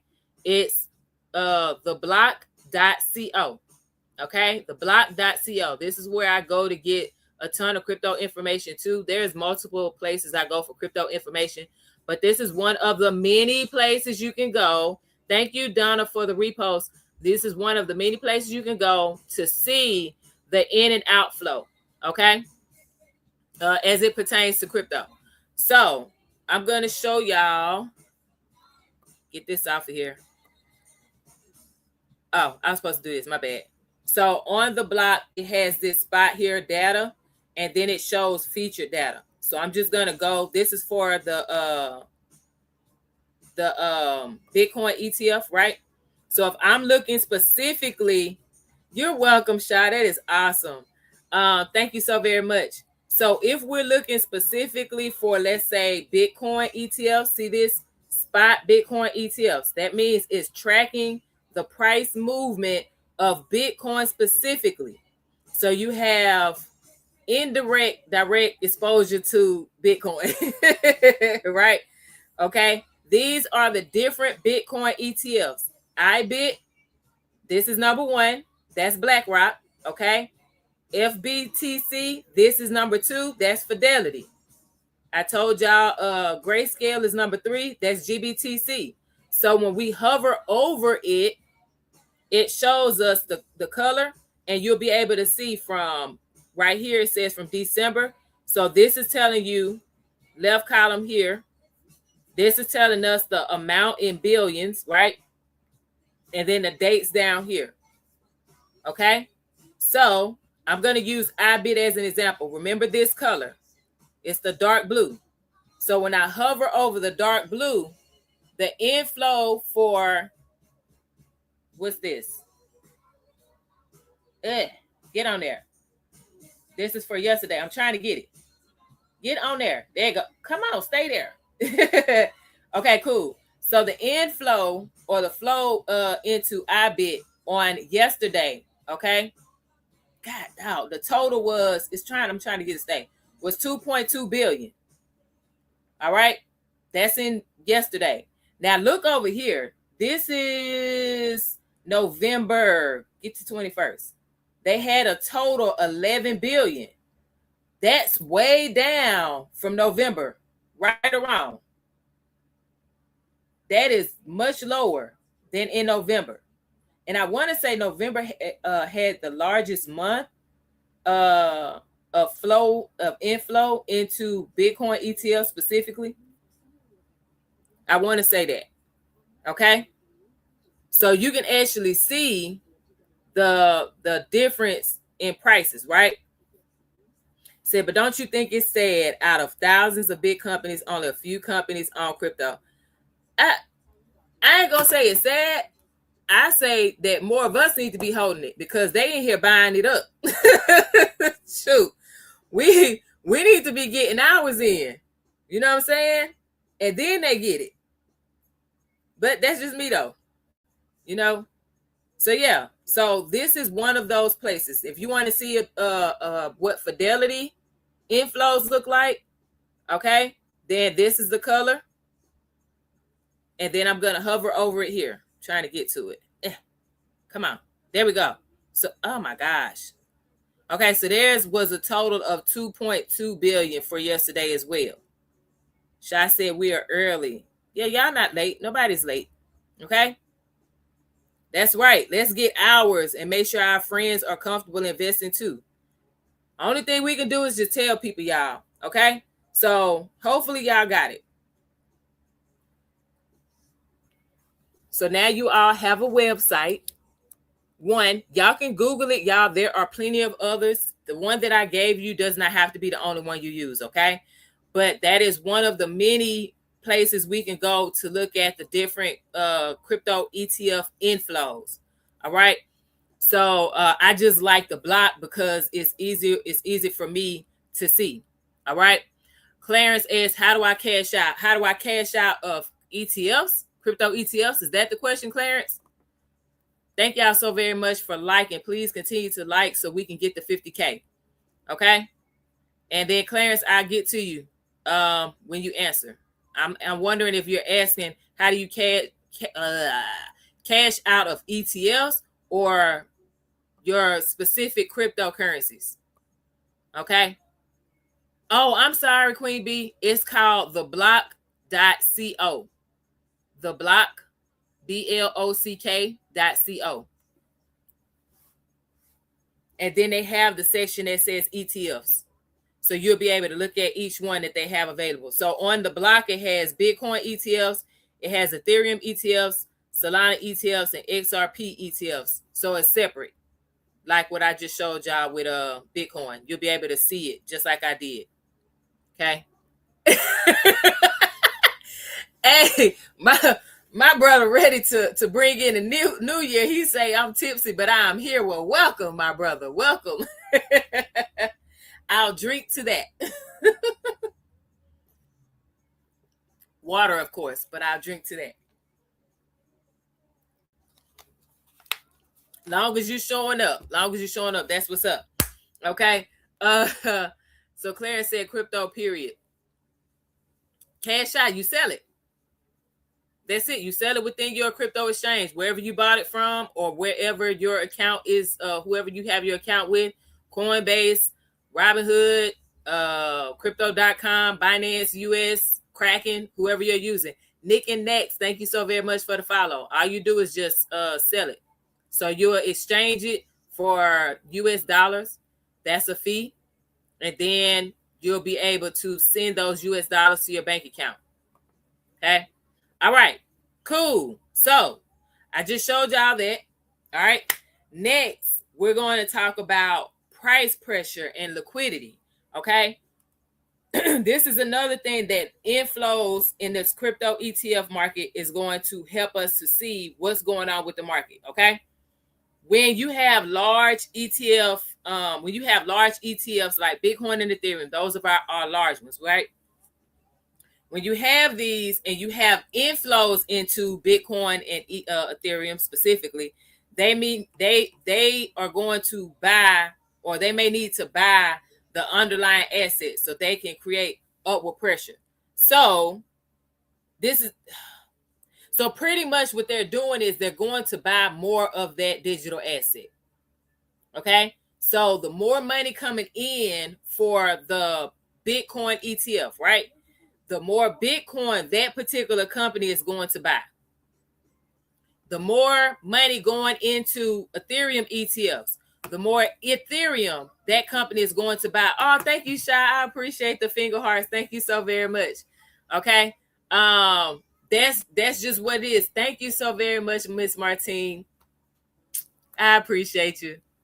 That means a lot to me because that's the goal, so I keep going for y'all, right? So the goal, what's going to happen is they're going to buy more of their asset.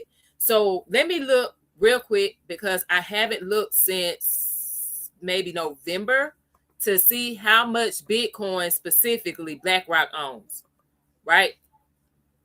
Give me a second because I want to see now, because last time I checked, I'm trying to think, it was 700,000 Bitcoin, I want to say, or 600,000 Bitcoin. I gotta see. Just give me a second. How much? There we go. Okay. So right now, it says BlackRock has recently surpassed 800,000 BTC. God dang. So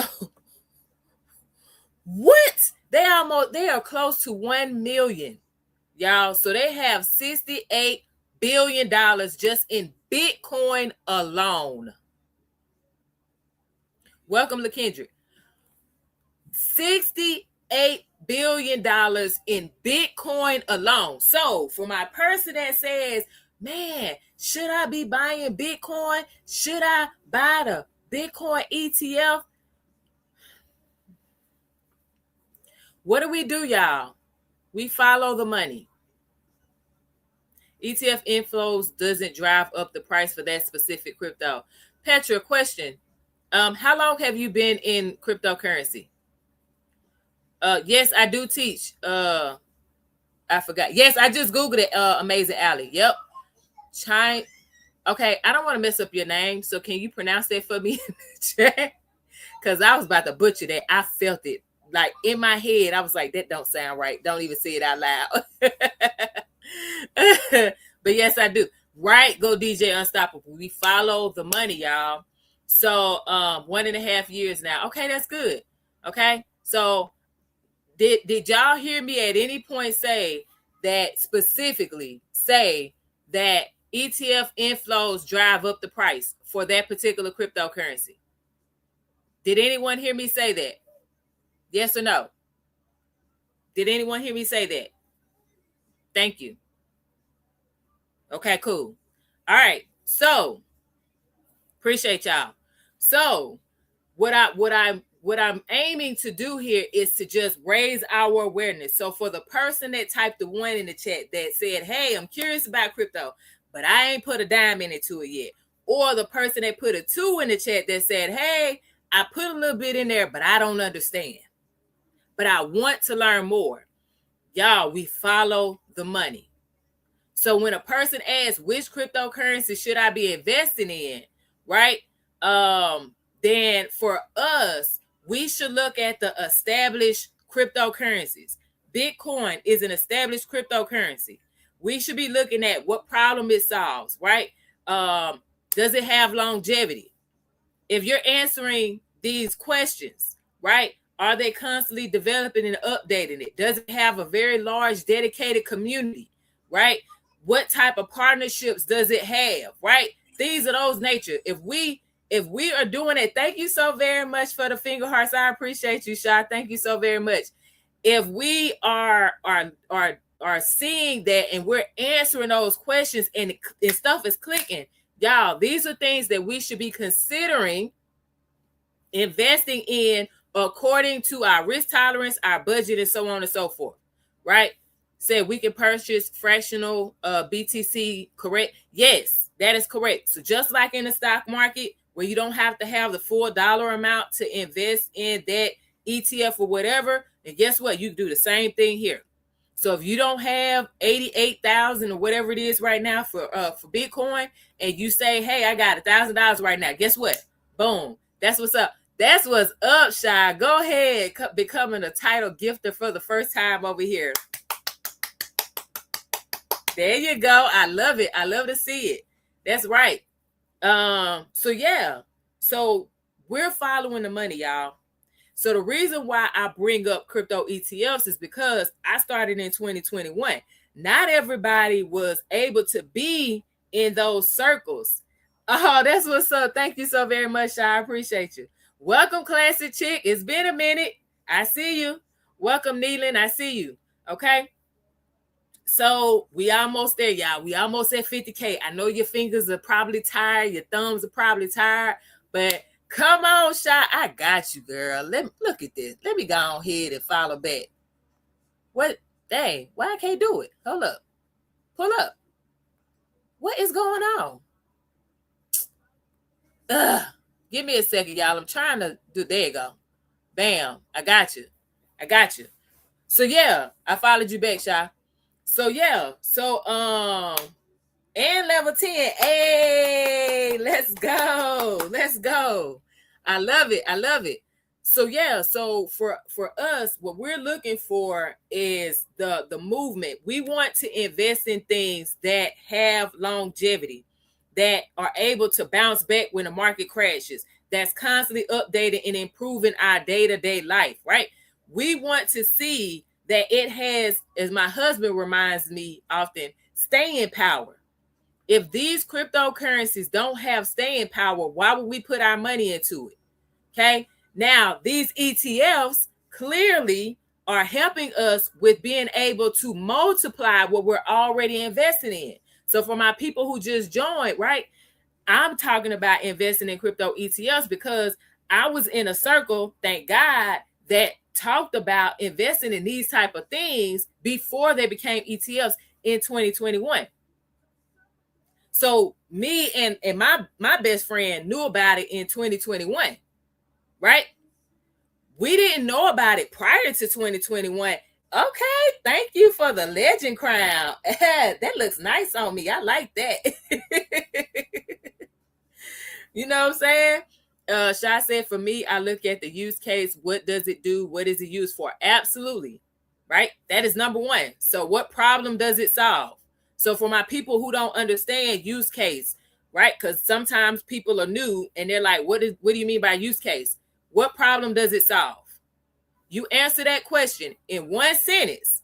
Guess what? You good. Hey, my husband reached level 10. Let's go. I love it. Okay.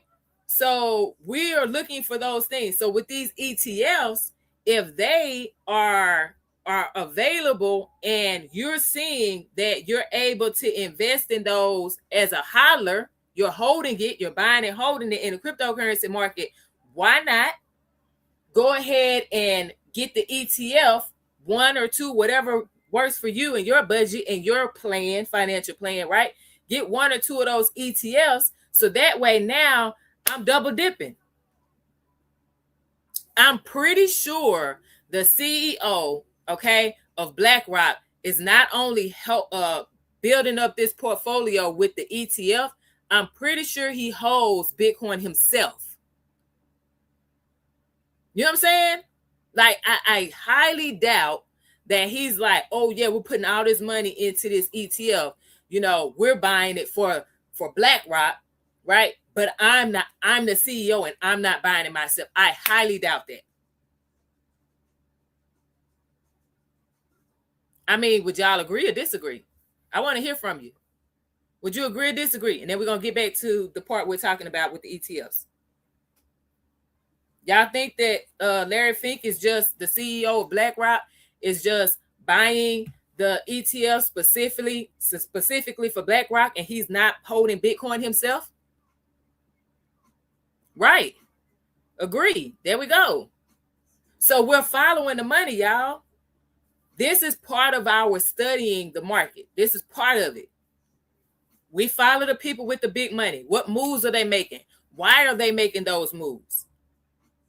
And then in order for us to figure out why, we need to know what asset are they holding? Why are they holding it? What does this asset do? What has it done? So we look at the past, like I believe it was Petra said it earlier. We look at the past, right?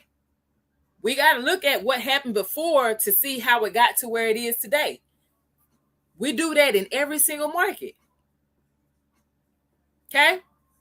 So the next thing that we're looking for, or inflows can tell us, okay?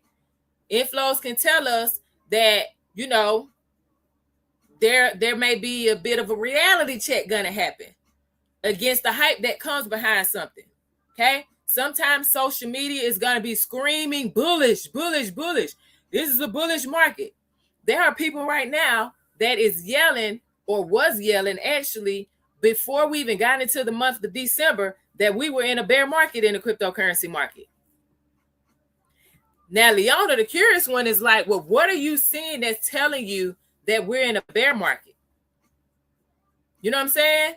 Oh, thank you so very much for the heart, me amazing Ali. I appreciate you. Right? Like, what is that? Like, this was the question. they would sit here and say, oh, it's a bear market. But what specifically are you looking at the beginning of December that's telling you we're already in a bear market in the cryptocurrency market? I have yet to hear specifics to tell me, Leona, a student of this market, that we are officially in a bear market at the beginning of December 2025. Especially given that in November, we had, as far as I can remember now, somebody can fact check me, but I believe November was the biggest month that we had for crypto ETF inflows. So my thing is, how was that screaming bear market? You know what I'm saying? Wade said XRP is up and down, but I agree it's hard to tell right now. I showed them, I know Wade, you got on a bit late. Welcome, Abel. But I showed everybody that was on here earlier, I showed them what the cryptocurrency market looked like as a whole right now. The market is moving like this. What's going on, Abel? The market is moving like this. It's not doing this. It's not doing this. It's been doing this for like the past few weeks, moving sideways. So what that tells me, one, as a trader, is like, hey, a breakout's about to come. For me, that's money. You know what I'm saying? As a trader, rubs hands like Birdman. You know what I'm saying? That's where I'm at. As an investor, I'm like, okay, there are some things that I need to look for to tell me that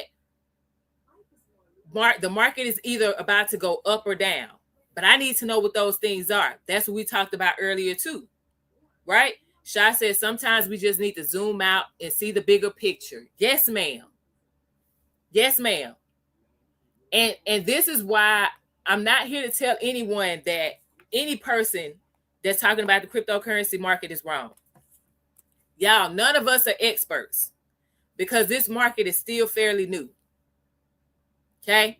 Now, some of us have a bit more experience than others, but none of us are experts.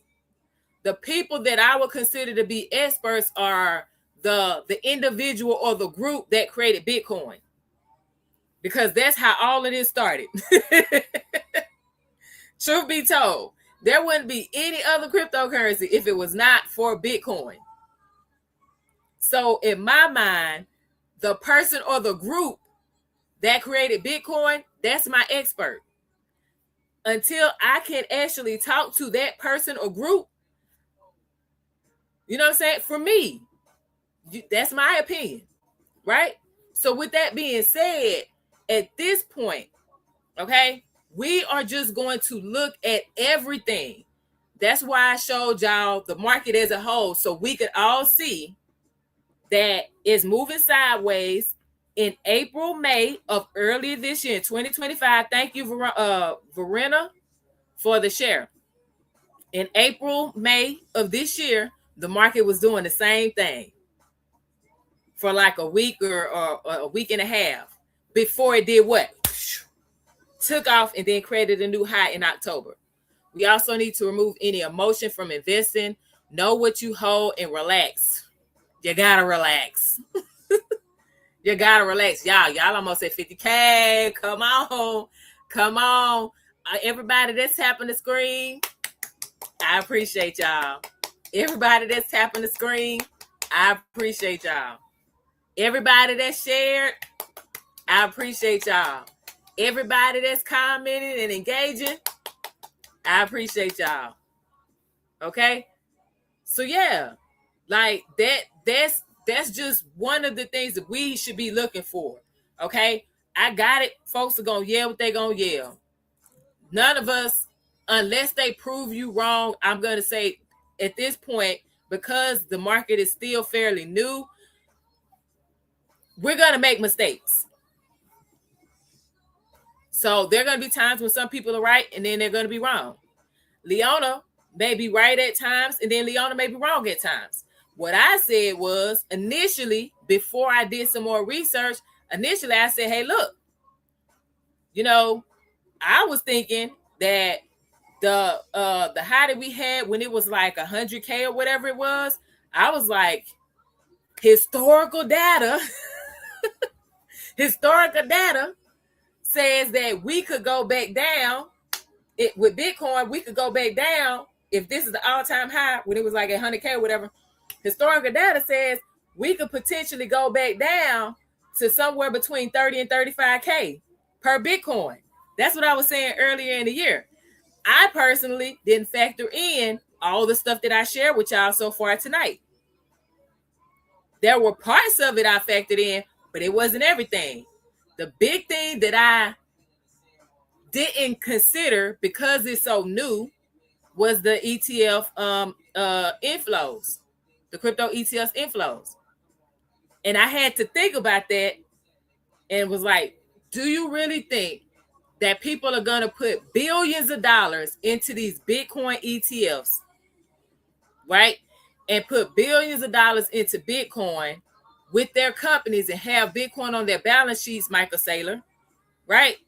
For Bitcoin price to be pushed all the way down to 30, 35K.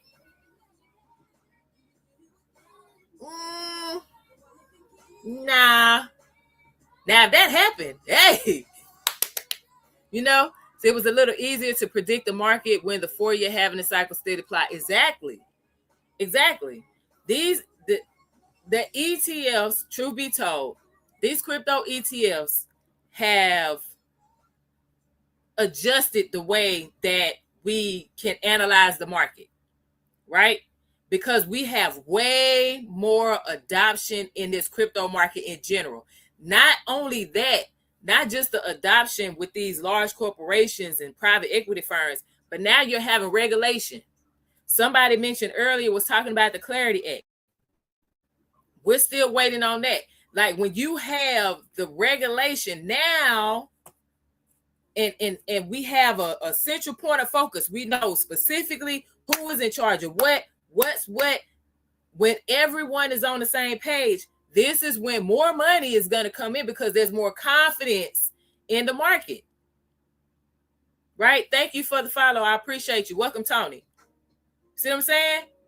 So at this point for us, we are looking, those of us that are students of this market, those of us that want to become students of this market, we're looking at everything, not just one thing or two things. We're doing our best to zoom out, like Sha said, and look at the big picture. Okay? Question for everybody in the chat. Okay? Question for everybody in the chat.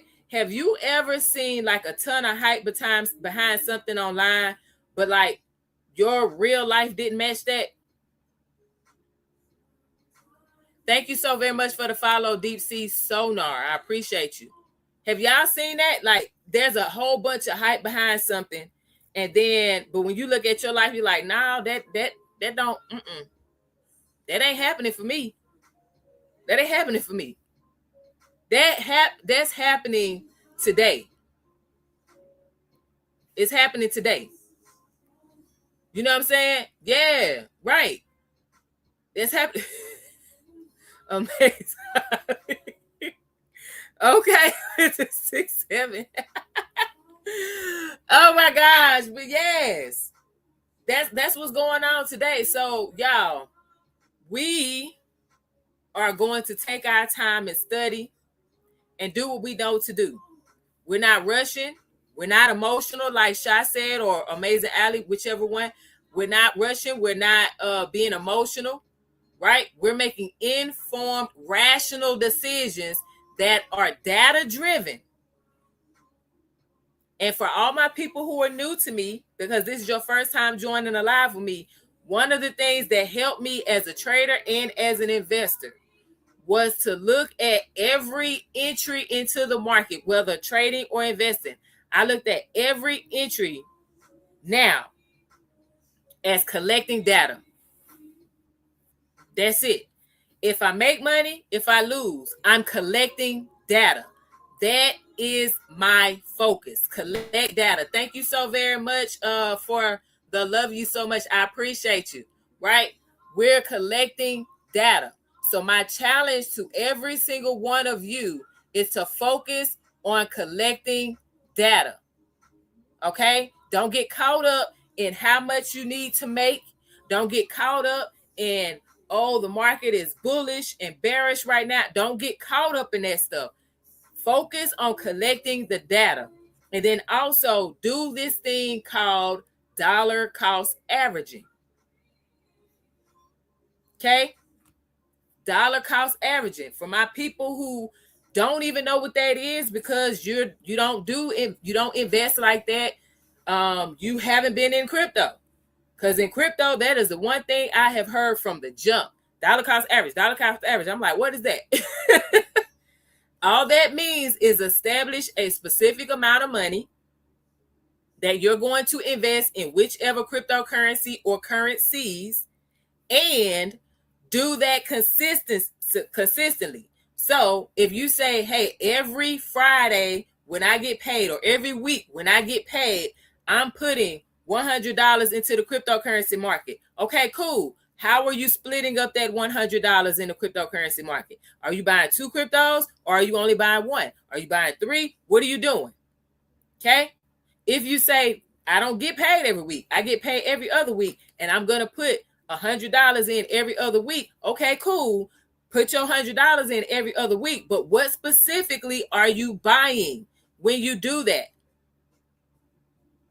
Are you only buying 1? Are you buying 2 cryptocurrencies? Are you buying 3? What are you doing? How are you going to break it down? Which ones are going to get more of that $100 than the others? If you say, hey, Leona, I'm only going to do it once a month, that's cool, because I'm not here to count your pockets. I'm not here to tell you what to do with your money, because legally I cannot do that at this time, right? So if it's once a month, that's cool. If it's $100 a month, but what specifically are you investing in? Why are you investing in it? If you don't know why you're investing in it, if you don't know what problem it solves, if you don't know the type of community it has, if you don't know if it's constantly being developed, if you don't know if it has longevity, staying power, has it been able to weather the storm that comes with being a cryptocurrency? If you don't have the answer to those 4 things at the very least, ladies and gentlemen, push pause and then go get the answer. And then that will tell you whether you're sitting on a good crypto project or not. Because you could be sitting on a dud. That makes sense? So I like how on crypto.com or Uphold that you can invest in baskets that includes multiple cryptos. Yes, and that's good to know, because I did not know that. Okay? So I'm going to pin that so other people can see it. Okay? Y'all, there are now Grayscale again. Grayscale has a fund where they have the top 5 cryptocurrencies that you can invest in if, again, you're not ready to put all of your money behind one cryptocurrency. Now, again, this is not investment advice. I'm making you aware. It's called GLDC. That's the ticker symbol. So when you go on Fidelity, when you go on Charles Schwab, Vanguard, when you go on there, okay, you can type in GLDC, and then you can do your research and see, is this something that I would want to put my money behind? Because right now I'm not ready to put all of my investment bucket, this portion, into one specific cryptocurrency. There are people out there like that. They want the basket. Reading white papers is where you get these answers. Correct? Yes, ma'am. That is correct, Amazing Allie. And for my people who do not know where you can find that, you can find that typically on the Crypto Project's website.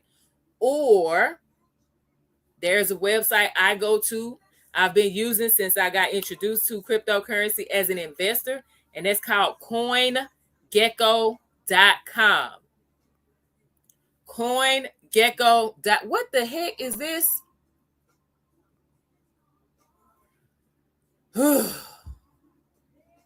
Give me a second, y'all.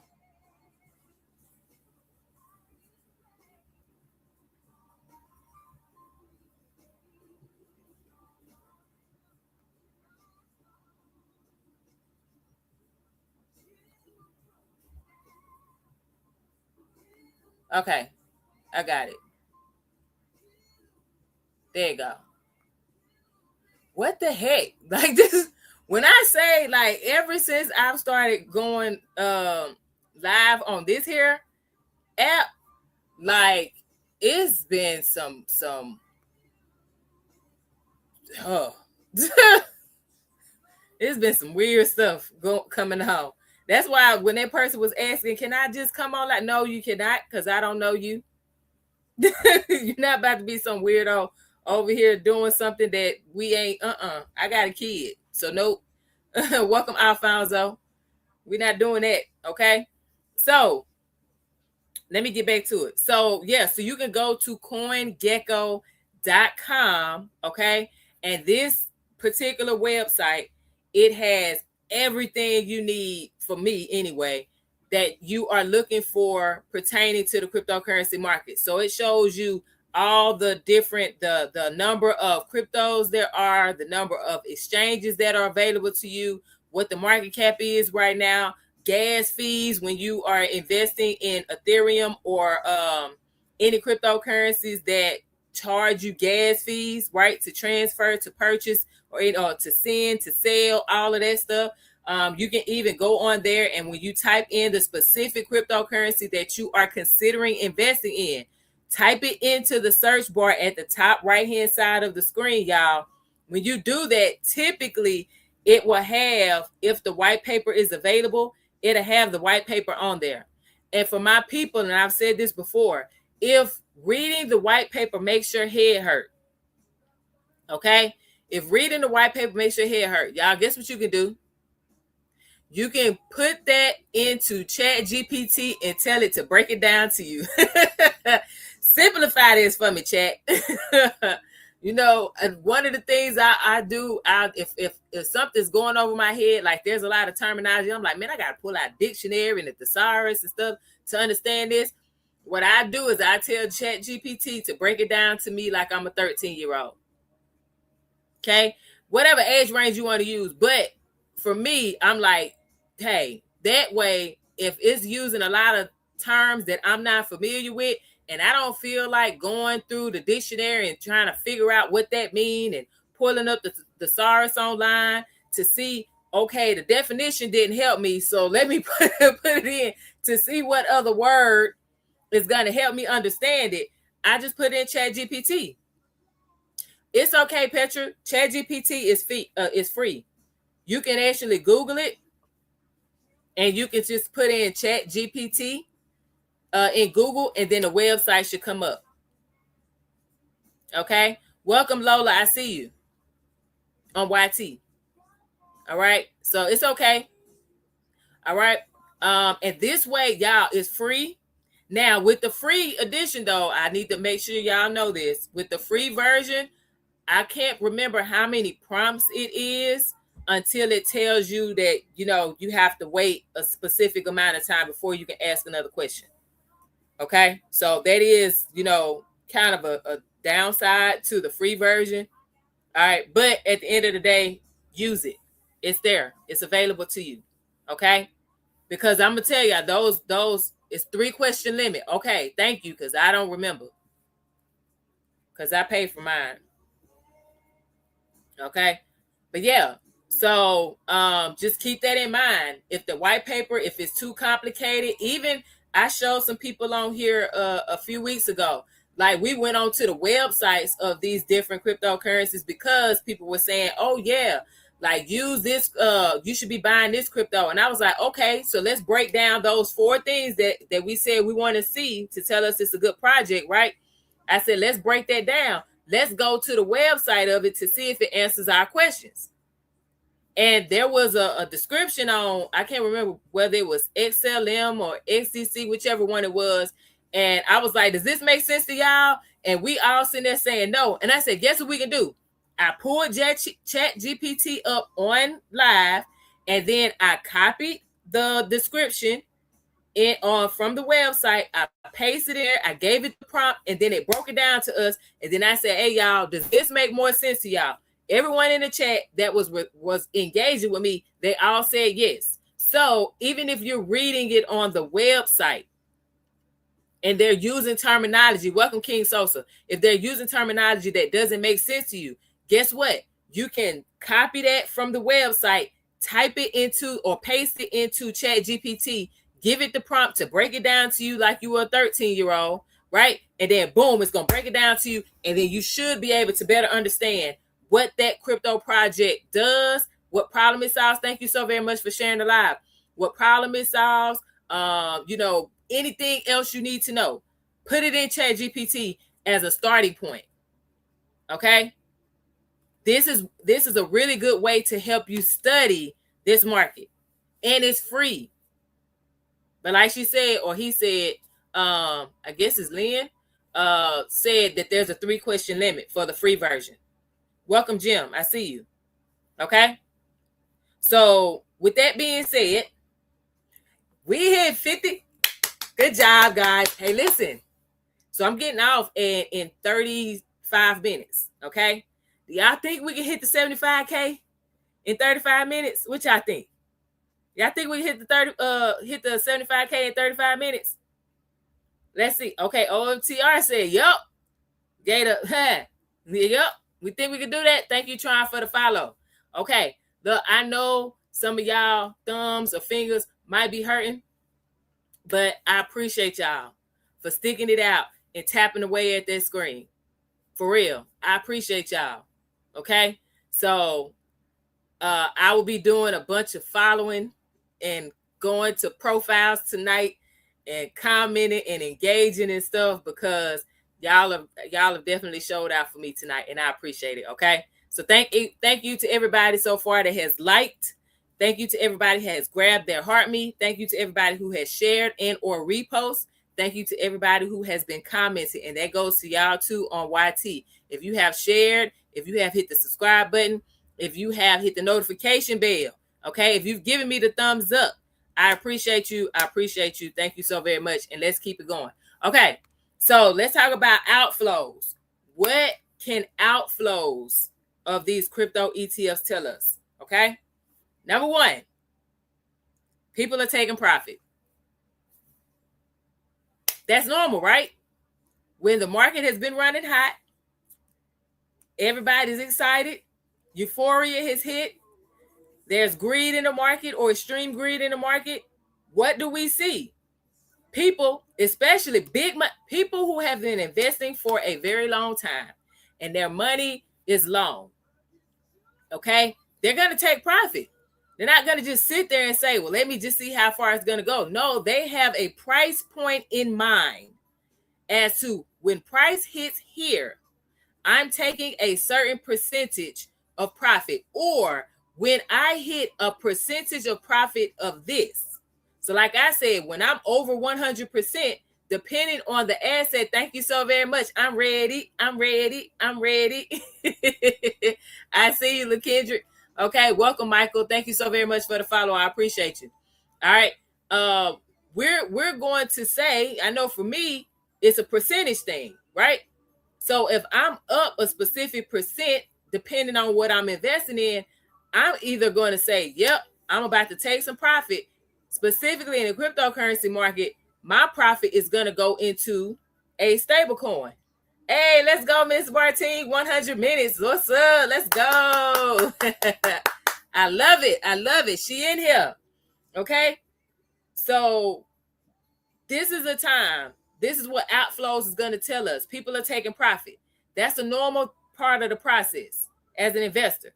Number two, outflows can also tell us, and it can mean that some people are nervous or they want to invest in safer assets. Okay. What do y'all think are some safer assets that you either know of or that you invest in yourself? Thank you so very much for the Go Pops, Miss Martina. I appreciate you. Okay. What are some safer assets that you personally may invest in? Or boom, what's up, BK Crypto? All right, he in here. Okay, so Will said metals, absolutely. Amazing Alice said real estate. Okay, Shy said XRP, XLM. Oh, so you XRP Army, Shy. I got you. I got you. BK Crypto is in the room. What's good? Yes. Shy said go. Okay. Yeah. All right. One of this is I'm gonna share this with y'all. So this was last year, I want to say. I was on an X space and I was listening to some gentlemen. One of the men worked for or was working at the time for Goldman Sachs, right? And then the other guy is, I don't know if y'all ever heard of him or watched him before, but it's the Wolf of All Streets. Scott, his last name starts with the M. Anyway, his name on YouTube and on X is Wolf of All Streets, right? But his real name is Scott something, right? And so he was on that X space, and then it was like a whole bunch of other people, right? And so they were talking about, yeah, that's my guy. I like him. They were on there talking about the crypto market at the time and everything.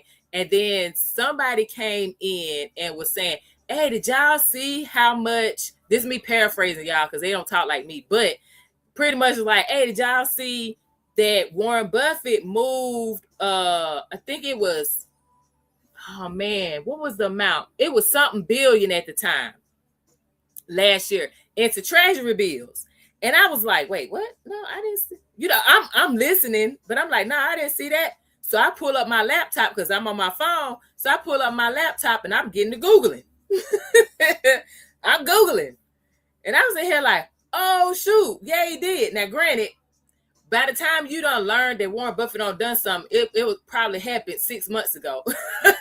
The point is, Warren Buffett saw in 2024, okay, that there was a shift coming and he started hoarding his cash and moving more of his cash into treasury bills. Okay. Thank you, Sha, for putting that in there. Y'all keep tapping the screen. We close to the 75K. I believe y'all can make it happen. Okay. And so so he started putting more and more into this. So he's selling shares of, I think it was Apple at the time, and and I'm sitting here like, why are you selling this Apple? But anyway, so he was selling shares that he had in the stock market, and he was putting the profit from those shares in the stock market into treasury bills. So, y'all, what do? We follow the what? Type it in the chat. We follow the what?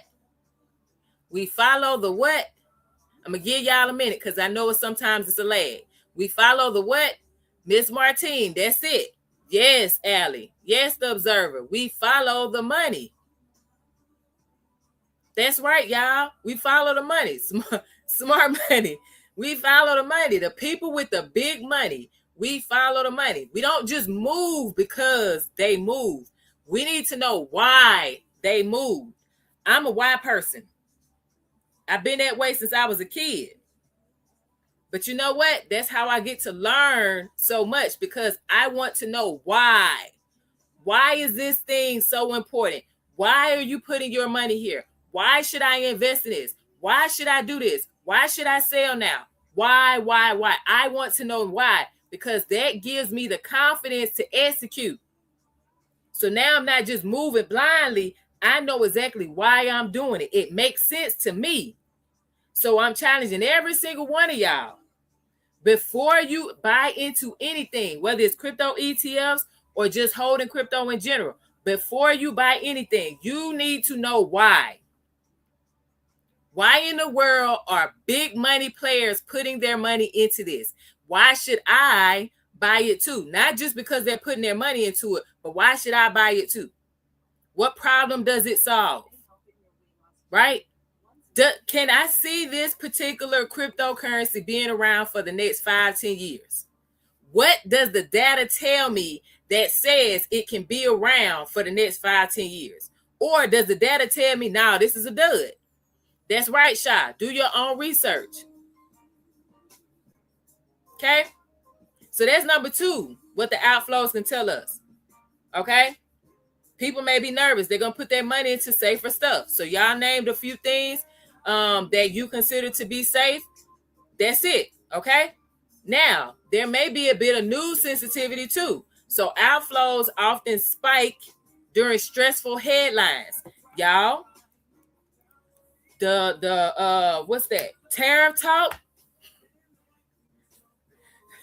The more we heard about tariffs, the more they were talking about not lowering rates. No rate cuts. It was just like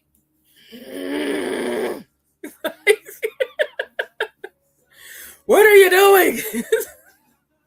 What are you doing? We over here trying to make money. And you throwing a wrench in our plan, right? We're not emotional, y'all. I'm joking. Okay. Welcome, Lily. But no, seriously, that can cause people to start selling because there's a bit of what? Uncertainty. People put their money into riskier assets when there is a bit of certainty about their money. Okay. When rates are a bit lower, right? That means more money is going to be available for people to borrow to put into riskier assets. Am I right or am I wrong for my people who have been in the cryptocurrency market for a long time? When rates are lower, that means people are buying. They're going to be able to borrow more money. So they're going to put their money into riskier assets. When rates are higher, right? So when you get more from these safer assets, so when your treasury bills and when your high yield savings accounts, when all of these things that are considered safer, when they are giving you a higher yield, guess what? And the borrowing is not available like it was. It's not free flowing from the banks like it was. Guess what? People tighten up their money. So they're going to start selling. They're not going to put as much into a cryptocurrency because it's a riskier asset. Okay? The news can play a part in that. Okay? Now, this is why environment risks really matter for us. Headlines can change our behavior faster than logic does. Welcome back, Petra. I see you. Okay? Question for everybody. Do you react quickly to bad news or do you just shut down? Do you react quickly to bad news or do you just shut down? Let me know in the chat. Which one are you? And the react quickly could be, hey, I already had a plan in place. So when I saw this particular headline, my plan was activated. Okay. That could be what you're talking about. Okay. Or do you just shut down because you don't have a plan? Which one do you do? I'm going to give y'all a second because I know it's a little bit of a lag. Okay. When there's bad news, do you react quickly? You have a plan already? Okay. Or do you just shut down? So Petra, my bad. Shy said depends on the news, but usually stay still because I have faith in what I hold. Okay. Amazing Ali said, I don't keep up with the news. You are, listen. When I say that, I hate to sound like this type of person, but oh well, screw it. Look, a lot of these news headlines are created to shake out the retail traders that are scary, that don't know what they're doing, that don't have a plan, that don't understand what they're investing in. So if you're that person that's new to something, please, for the love of God, study. I'm telling you, like, for real, study. Don't focus on the headlines because, especially if you're dollar cost averaging anyway, specifically in this market, if you're dollar cost averaging anyway, the headlines aren't gonna sway you because you're gonna be buying no matter what, right? More than likely, you're gonna have a plan on when you're going to buy more of something and when you're going to take profit. Okay, study. Dollar cost average. You do those two things, okay? Make sure your security is on point. Make sure you budget. But you know what I'm saying?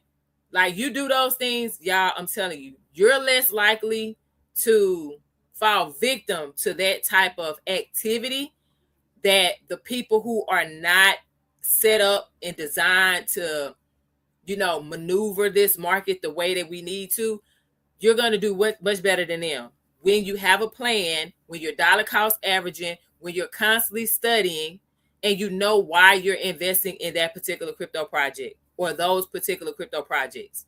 Okay? TK Party Runner said better dollar cost average. That's right. You better. But again, I'm not a financial advisor, so who am I to tell you what to do? I just know what Leona does. I'm ready. Thank you, Howard. I appreciate it. Okay. So at the end of the day, what I want people to know, okay, is that the flows, the in and out flows, are not a crystal ball. Okay. It's just a tool. It's a tool of many tools that's going to help us to identify what's going on in the market. It's not an end all be all. Just like when I'm teaching, okay, I'm not the end all be all when it comes to cryptocurrency. I always say, hey, there are plenty of other people out here that teach crypto, that's been in a cryptocurrency much longer than me, that have more experience than I have more knowledge than I have more connections than I have. But guess what? I'm learning from people, but also they may not teach in the manner that I teach. And the way that they teach may not work for you. So I can sit here and recommend all day Wolf of Wall Street. I love him. However, the way that he teach and the way that he talks about cryptocurrency may go over your head. I like Blockchain Backer on YouTube. My husband introduced me to him. I like him because he's a Virgo too. He's very detail oriented. So I vibe with him real quick. I'm like, yep, that makes sense. And then I have a question in my head and then he answered. I'm like, oh, yep, he in my head. Everybody may not flow with him though. Okay? Say Amazing Ali said, I agree with your not financial advice. That's right. I love it. But you know what I'm saying? There are people that I follow. There's another guy on here I just got introduced to last week. Blockchain Bullhorn. I want to say that's his name. Correct me if I'm wrong, y'all. Welcome, Danny. Okay.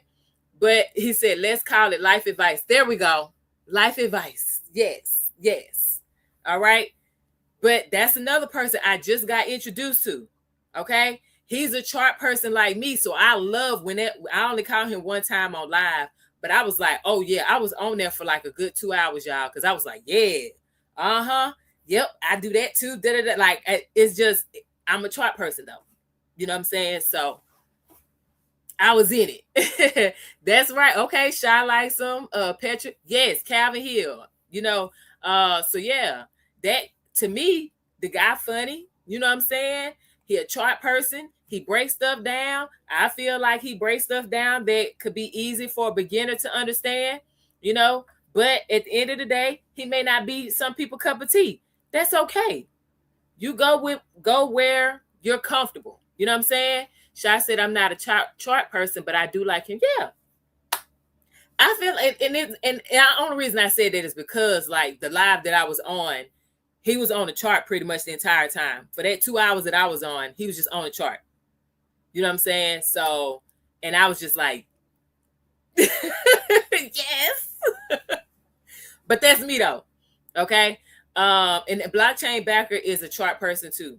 So I'll just heads up. He's always on the charts, but he does fundamental analysis as well as technical analysis. So heads up if anybody wants to go check him out on YT. Okay. So yeah. So like I said, the ETF, the crypto ETF inflows and outflows are just a tool. All right. This is one thing that we can look at to help us to identify what's happening in the market. Okay. So right now, I'm gonna give y'all some homework. Y'all ready for the homework? Y'all ready for the homework? Let me know if you're ready for the homework. Type ready in the chat if you're ready for the homework. For everyone that's new to me, anytime I go live, okay, I teach. Hey, yeah, we did it. Good job, y'all. 75K. Hey. Okay, I'm sorry. Good job, y'all. Thank you. I appreciate y'all. That's what's up. Y'all did that. Y'all did that. Okay. We can go now. We can go. All right, cool. So, homework. All right. Yes. White crypto board, learn a lot. White crypto board. Who is that? What are you talking about? Mr. Big, Mr. Big. They call him Mr. Big, Mr. Big, Mr. Big, but not because of my size. Yeah, every time you come up, I'm gonna sing that. I just want you to know that. Okay. So yeah, what are you talking about though? Let me know. Okay. So homework, y'all. Thank y'all for liking the live. Thank y'all for sharing. Thank y'all for staying here. For those of you that have been here the entire time, that's what's up. Check out YouTube. Oh, okay, gotcha. So let me pin this so that way, if y'all want to check it out, you can. Okay, Whiteboard Crypto. I'm curious, so I'll be looking. Yep. Say explains everything that has to do with cryptocurrency. Period. All right, I will definitely check it out because I'm curious. I'm a student. You know what I'm saying? For sure. All right. So homework. Okay. This is gonna be easy enough for beginners. Okay. For sure. And then of course meaningful enough to create some progress for all of us. Welcome back, Mr. Howard. All right. So what I want you to do, okay, is to let me say this. You're observing only. Okay.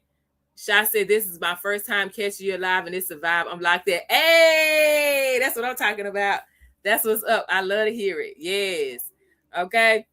So your homework assignment until we come back to see each other again on Tuesday, because that's when I'm doing the next crypto one-on-one. Okay. I know I'm gonna do Tuesdays and Thursdays. No, my bad. I'm coming back on Thursday. Disregard that because that's New Year's Day. I'll be back on Thursday. Okay, so until we meet back again on Thursday, I want you to pick two crypto ETFs. All right. That can be Bitcoin, Ethereum, XRP, whichever ones. All right. And then I want you to look at the fees. So there's something called annual expense ratio, or it may just say expense ratio when you pull it up. Okay. I want you to look at the fees that come with the ETF. Okay. And that particular company, that particular platform, whether it's BlackRock, Fidelity, ARC, whoever you're going to go through, Grayscale, whatever. Okay. So one, look at the fees associated with that crypto ETF. Two, look at how much it's holding, what's the assets under management. Okay. So I already showed y'all that when it came to the Bitcoin ETF, who has the most assets under management as far as the Bitcoin ETFs go. We all know the answer to that. I would hope we do. If y'all know the answer, type it in the chat real quick. I'm going to be honest, Bitcoin is going to take a big dip for sure. History repeats itself. That's facts. Yeah. What's going on, my brother? I see you. Hey. Who's the company that holds the most Bitcoin? When we're talking about Bitcoin ETFs, Grayscale used to be number one. Grayscale has been bumped down to number 3. Yeah, Grayscale has been bumped down to number 3. So they've been knocked down. My brother said, I'm late, been taking care of since she had said, oh, I hope she's feeling better and she has a smooth recovery too, for sure. BlackRock. That is correct, y'all. BlackRock holds the most Bitcoin for these Bitcoin ETFs. BlackRock now holds over 800,000 BTC. Okay? So, I'm just saying, we already know one is BlackRock with Bitcoin ETFs. Now, y'all will be able to see when you go in there and look who holds the most for Ethereum. I'm pretty sure y'all already know the answer for that one too. Bitcoin not going anywhere, stay diversified. Yes, absolutely. Okay. So number 2, we're looking at how much that particular platform is holding. Okay. And then 3, depending on since the ETFs are fairly new, right? Because they didn't launch it till last year, January of last year. So, next month it'll be 2 years. Okay. So thank you so very much, Sunny Life, for the follow. I appreciate you. Welcome, Sunshine. I see you, girl. Thank you for liking the live. Welcome, Jaden. Okay. So we know that the ETFs, the crypto ETFs, are new. Okay.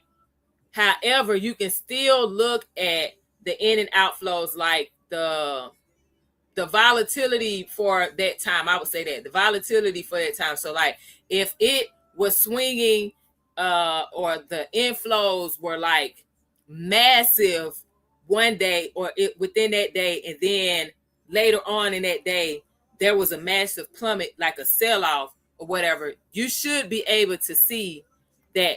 Now, like I said, the block, I don't know if it goes into that great of a detail. You can see the total, right, on there. I would have to probably play around and then do a bit of Googling and stuff to see if there's any other platforms that break it down like that. Okay. But at the end of the day, we want to see the in and out flows. We want to see how it trades. What's the volume? Okay. Especially within each day and then within that month. Okay. So that's the second part to it. So we're going to pick 2 ETFs, crypto ETFs. That could be Bitcoin, that could be Ethereum, that could be Solana, because remember, there are 6 of them. So I'm going to name them again for my people who just joined, okay, on YT and on TT. So we have Bitcoin ETFs, we have Solana ETFs, we have Ethereum ETFs, we have Hedera ETFs, we have Litecoin ETFs, and we have XRP ETFs. So we have a total of 6 ETFs we can choose from. Pick 2 of them. Look at the fees. Look at how much is being held. Okay. Look at the trading volume. All right. See if there's any volatility within the past almost 2 years now. Okay. And then I want you to answer this question. This is the third part to your homework. Okay. Third part to your homework. Which one would make you feel calmer holding during uncertain times? Which one would make you feel calmer holding during uncertain times? We're talking about crypto ETFs. After you do your research, which one, crypto ETFs? We're picking 2 out of the 6 that are available. Do your research, looking at the fees, looking at the assets under management, looking at the historical volatility from the past 2 years, looking at how it trades, the volume and the liquidity and whatnot, right? Once you do that, because I know the XRP army is going to yell XRP, but I need you to do the research on on 2 ETFs and then make a decision. Because what we don't want to do is be led just by bias because we invest in something as a holler in this market. Okay? I'm not telling y'all wrong about XRP. What I'm saying is do the research on them and then make that decision. Now, if you've already done this, then cool, you already did it. But I'm talking about for the people who have not done this yet. Okay? Do that homework and then make a decision. Because I saw XRP and XLM. XLM doesn't have an ETF, GNA8. Okay? But I saw you put Litecoin in there. All right, cool. Sounds like I got some homework to do. Yes, sir, you do. That's right. BTC ETFs, because after all, everything is based on how BTC performs. If that's what you, again, y'all, just do the homework. Okay? Yep. Diversified portfolio is the way. Right. Thank you so very much for the follow, GN88. I appreciate you. Yes. So y'all do the homework. Okay? And then Make your decision. Remember, y'all, what we don't want to do is go off of what somebody else say or what we feel. We let data make the decision. We collect data. We collect data. We collect data. Everybody got it? We collect data. We do not let our emotions or what we feel. We collect data. There are 4 people that I study. I'm going to give y'all that. 4 people. Okay? Number 1, y'all probably already know this, Warren Buffett. Okay? You got it. Heard. Okay. Definitely research A-bar if that's what you want to do. Okay? So, Warren Buffett. That's my number 1 guy. Okay? Yes. Warren Buffett. Okay? Then the next person, although that may not be my favorite person, okay? But the joker smart, okay? Elon Musk. Kathy Wood. And of course, BlackRock. Come on now. Larry Fink. And then I got a bonus guy, Jeff Bezos. And the reason why I said those 5 people, mainly 4, but the 5th one is a bonus. The reason why is because these individuals saw things that other people did not see. They are risk takers. I'm a risk taker. But they saw things. Yes, Kathy Wood. They saw things that other people didn't see. They have failed and they have bounced back. They have made something out of nothing. Even though I know Elon had a little bit of, but guess what? It wasn't a whole lot. Okay? So, this is, for me, I'm curious as to how in the world you got to where you are. Yes, she is extremely risky though, Sunshine. I got to tell you. That lady is aggressive, but I like the way she thinks. I like the way she thinks. But I'm not as risky as her. I have learned that in studying her. Okay? So I want you to do that homework, y'all. And then we come back on Thursday. We're going to continue. Again, these crypto one-on-ones are specifically for beginners. But I always invite and I encourage people who have experience in the cryptocurrency market to come in, because Leona don't know everything. Okay? And I'm pretty sure that the people with experience in this market can help everyone else. So we all tag teaming to make sure everybody's good. We're able to tag team on one live. Okay? Because all of us should be able to make money together. If you make X amount of dollars, in 2026, it's not going to stop Leona from making X amount of dollars. Right? So we can share what we know, help the next person out.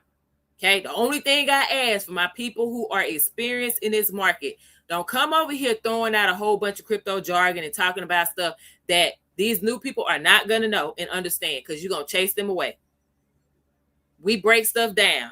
We give it to them in simple terms. We use examples that they will understand because they're not in this market yet.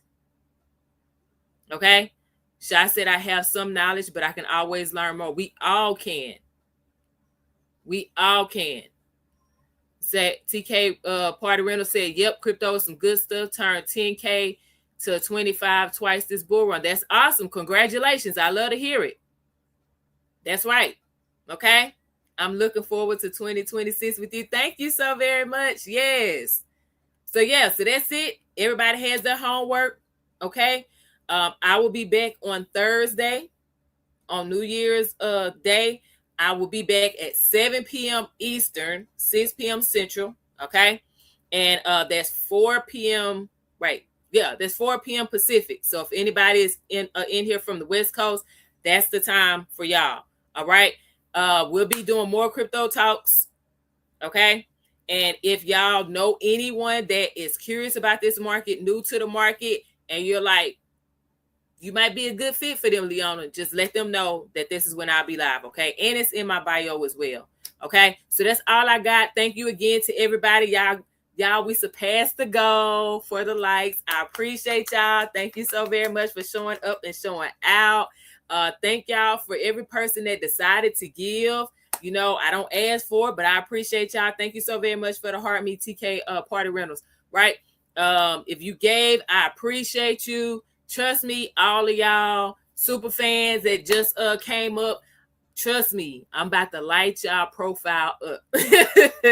As long as it's not private, and especially if I just followed you too, I'm about to be all up and through your profile, okay? Thank you so very much for the Heart Me, Mr. Will. All right, so that's it. I'll see y'all Thursday, New Year's Day, okay? 7 p.m. Eastern, 6 p.m. Central, 4 p.m. Pacific. Y'all have a really great and safe New Year. So I can see y'all and hopefully feel your smiling faces and good energy. Okay, that's all I got. Y'all have a great one. I'm gonna leave y'all with my favorite quote, and that's from the legend. His name is Arthur Ashe, and he says to start where you are, use what you have, do what you can. That's it. That's all. Have a good night, y'all. See y'all Thursday.